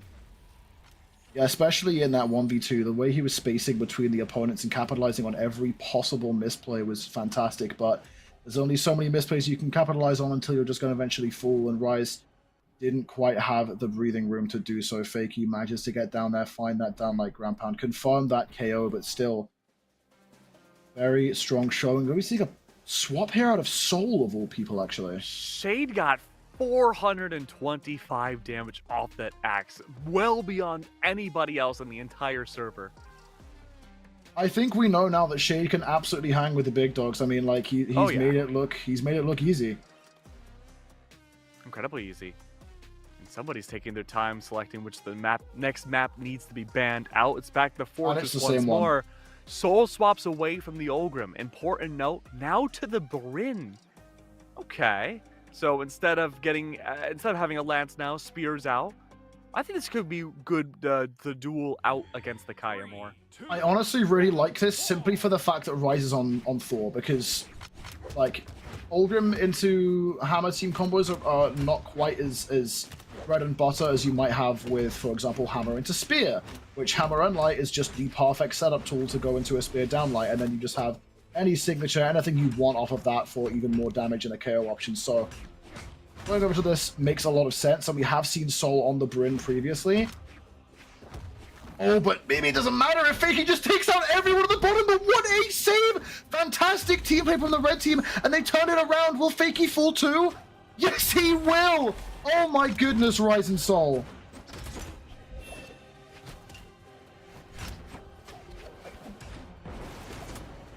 Gravity cancel Ensig. Ryze going to be clinging to life, getting back onto the wall and doing damage to the Orbazor. Gets taken down by the side air. Soul actually not quite in KO range on this first stock still. Kind of an inverse of what we saw last game. Absolutely. Things have looked good so far. Soul still maintaining alive. Shade! Where did that second stock go? Fakey's in trouble. Oh no. Sandwich the spear, the hammer, everything! This third match has just been deleted! Melted like butter! Oh, that would have been terrifying there if Ryze held off on that end light for just a second. They would have had a perfect combo on both blue team members. It would have been curtains so soon, but still 5 stocks to the 2 and still just chunking out damage. Shade's just gone. Fakey left alone. He's gonna fall a 5-stock victory. I think the Bryn worked. Yeah, no, I'd agree with you. I think it was pretty good. At this point, right, are we in adaptation city for the blue team? Do Fakey or Shade swap anything? I don't know. I mean, Shade was playing Terrace at the start of the day. I don't know if we won't see it again. So I think Shade is just confident in the character pick. I think it's all going to be mental adaptation, and just honestly with how that game started, that was just a really unfortunate offstage situation that just led to like, okay, go next. They lost 2 stocks super early from what should have been a victory like on that interaction for themselves, and so closed out. Okay, well, larger stage now. More room to not fall off the stage. Shade immediately backtracks or beelines over to the right side of the stage. It's like, no, I wanna take that risk again. Maybe recreate game 3. I hope not. But things have not been going swell for the blue team. Able a decent start here, ignoring the health of Soul. We do have Ryze pretty far into this HP. Sider's gonna come in. What a handoff. So much more malleability from Soul now off the Ulgrim. Lance wasn't finding a whole lot of impact, but this spear most definitely is. And I will say it is a real skill to be able to swap picks, even if it's just a 1-weapon swap picks mid-set, and make it look like you've been playing the character all day. Yeah, but on the blue camp, it also resets the adaptability that these two may have built up in those first few games. Sure. They might have had a game plan specifically for the Lance and how to deal with it, and then that Lance is just gone, and then they've got to just relearn everything they've been doing with... It's like, a spear? How does Soul play this spear? And with already a game advantage into the hands now of red team again, now we're truly in elimination this time. Things are going to be looking so much better now. It's been 3 games of nothing but Rayman and Kaya from blue team. Plenty of adaptability from the red camp to know exactly how to play them. Ow! The Thor does it again! Where was this the whole time, buddy? That's all I can really ask. Is like, if Ryze has had this cooking up, when was he going to take it off the stove and serve it up, man? This thing is diabolical. Shade trying to get something done. The GC Ensig gonna go all the way up, but now can Ryze make it back himself? He manages to. Blue team, good collapse on to Soul. Are able to keep themselves in this game, and actually a pretty winnable situation, although the red team is moving so confident. Their confidence is such a big key factor in this game, and like you said, as you go up into the ranked echelon, so is mental. It's all down to this, though. Fakey cannot overextend nearly as much as they did before, even if it seems so tantalizing. The recovery does connect against Rise. Soul, though, stage control. Fakey keeps Soul back into the air off the hands of recovery and a nair. Soul does have the dare to work with off that axe, though. Cannot find the 50-50 up against Fakey. Rise loses that second stock. Look at the damage applied to Shade and Fakey. They are in dire straits. One single great team combo could get rid of both of them and confirm a farther up spot now for the red team. Rise, I think, is feeling a little bit too confident because there was a moment there where he respawned and literally just stood still, like waiting for the weapon to spawn. The end light will come through. Rise going all the way in, wants this to end as soon as possible, goes for the recovery off the downlight, isn't able to find it, but Shade could just be cut and scratches out with the nair. Rise manages to make it back. They go home with the side air and Rise closes that out. Such a great matchup overall, and that's going to secure now a spot in the lower final for Rise and Soul. They'll have to go up against Bunny and Manihala, which, to be honest with you, Hackwell, I really don't think for them is going to change their game plan too much. I feel that Shade and Fakey, although maybe more on the conventional end, do play pretty similarly. I think what's especially scary too is we were talking so much about how much pace mattered in that previous set with BalloonBoy, Raydish, and Bunny and Money. And what's scary is that Rise and Soul, if anything, play an even faster game than BalloonBoy and Raydish do. And we were saying that when the pace slowed down was when Bunny and Money were doing their best work. If they can't force the brakes onto Soul and Rise, it could just be a massacre. And you would think, though, with the Olgrim and you have the Lance, the side airs would make things a lot faster. No,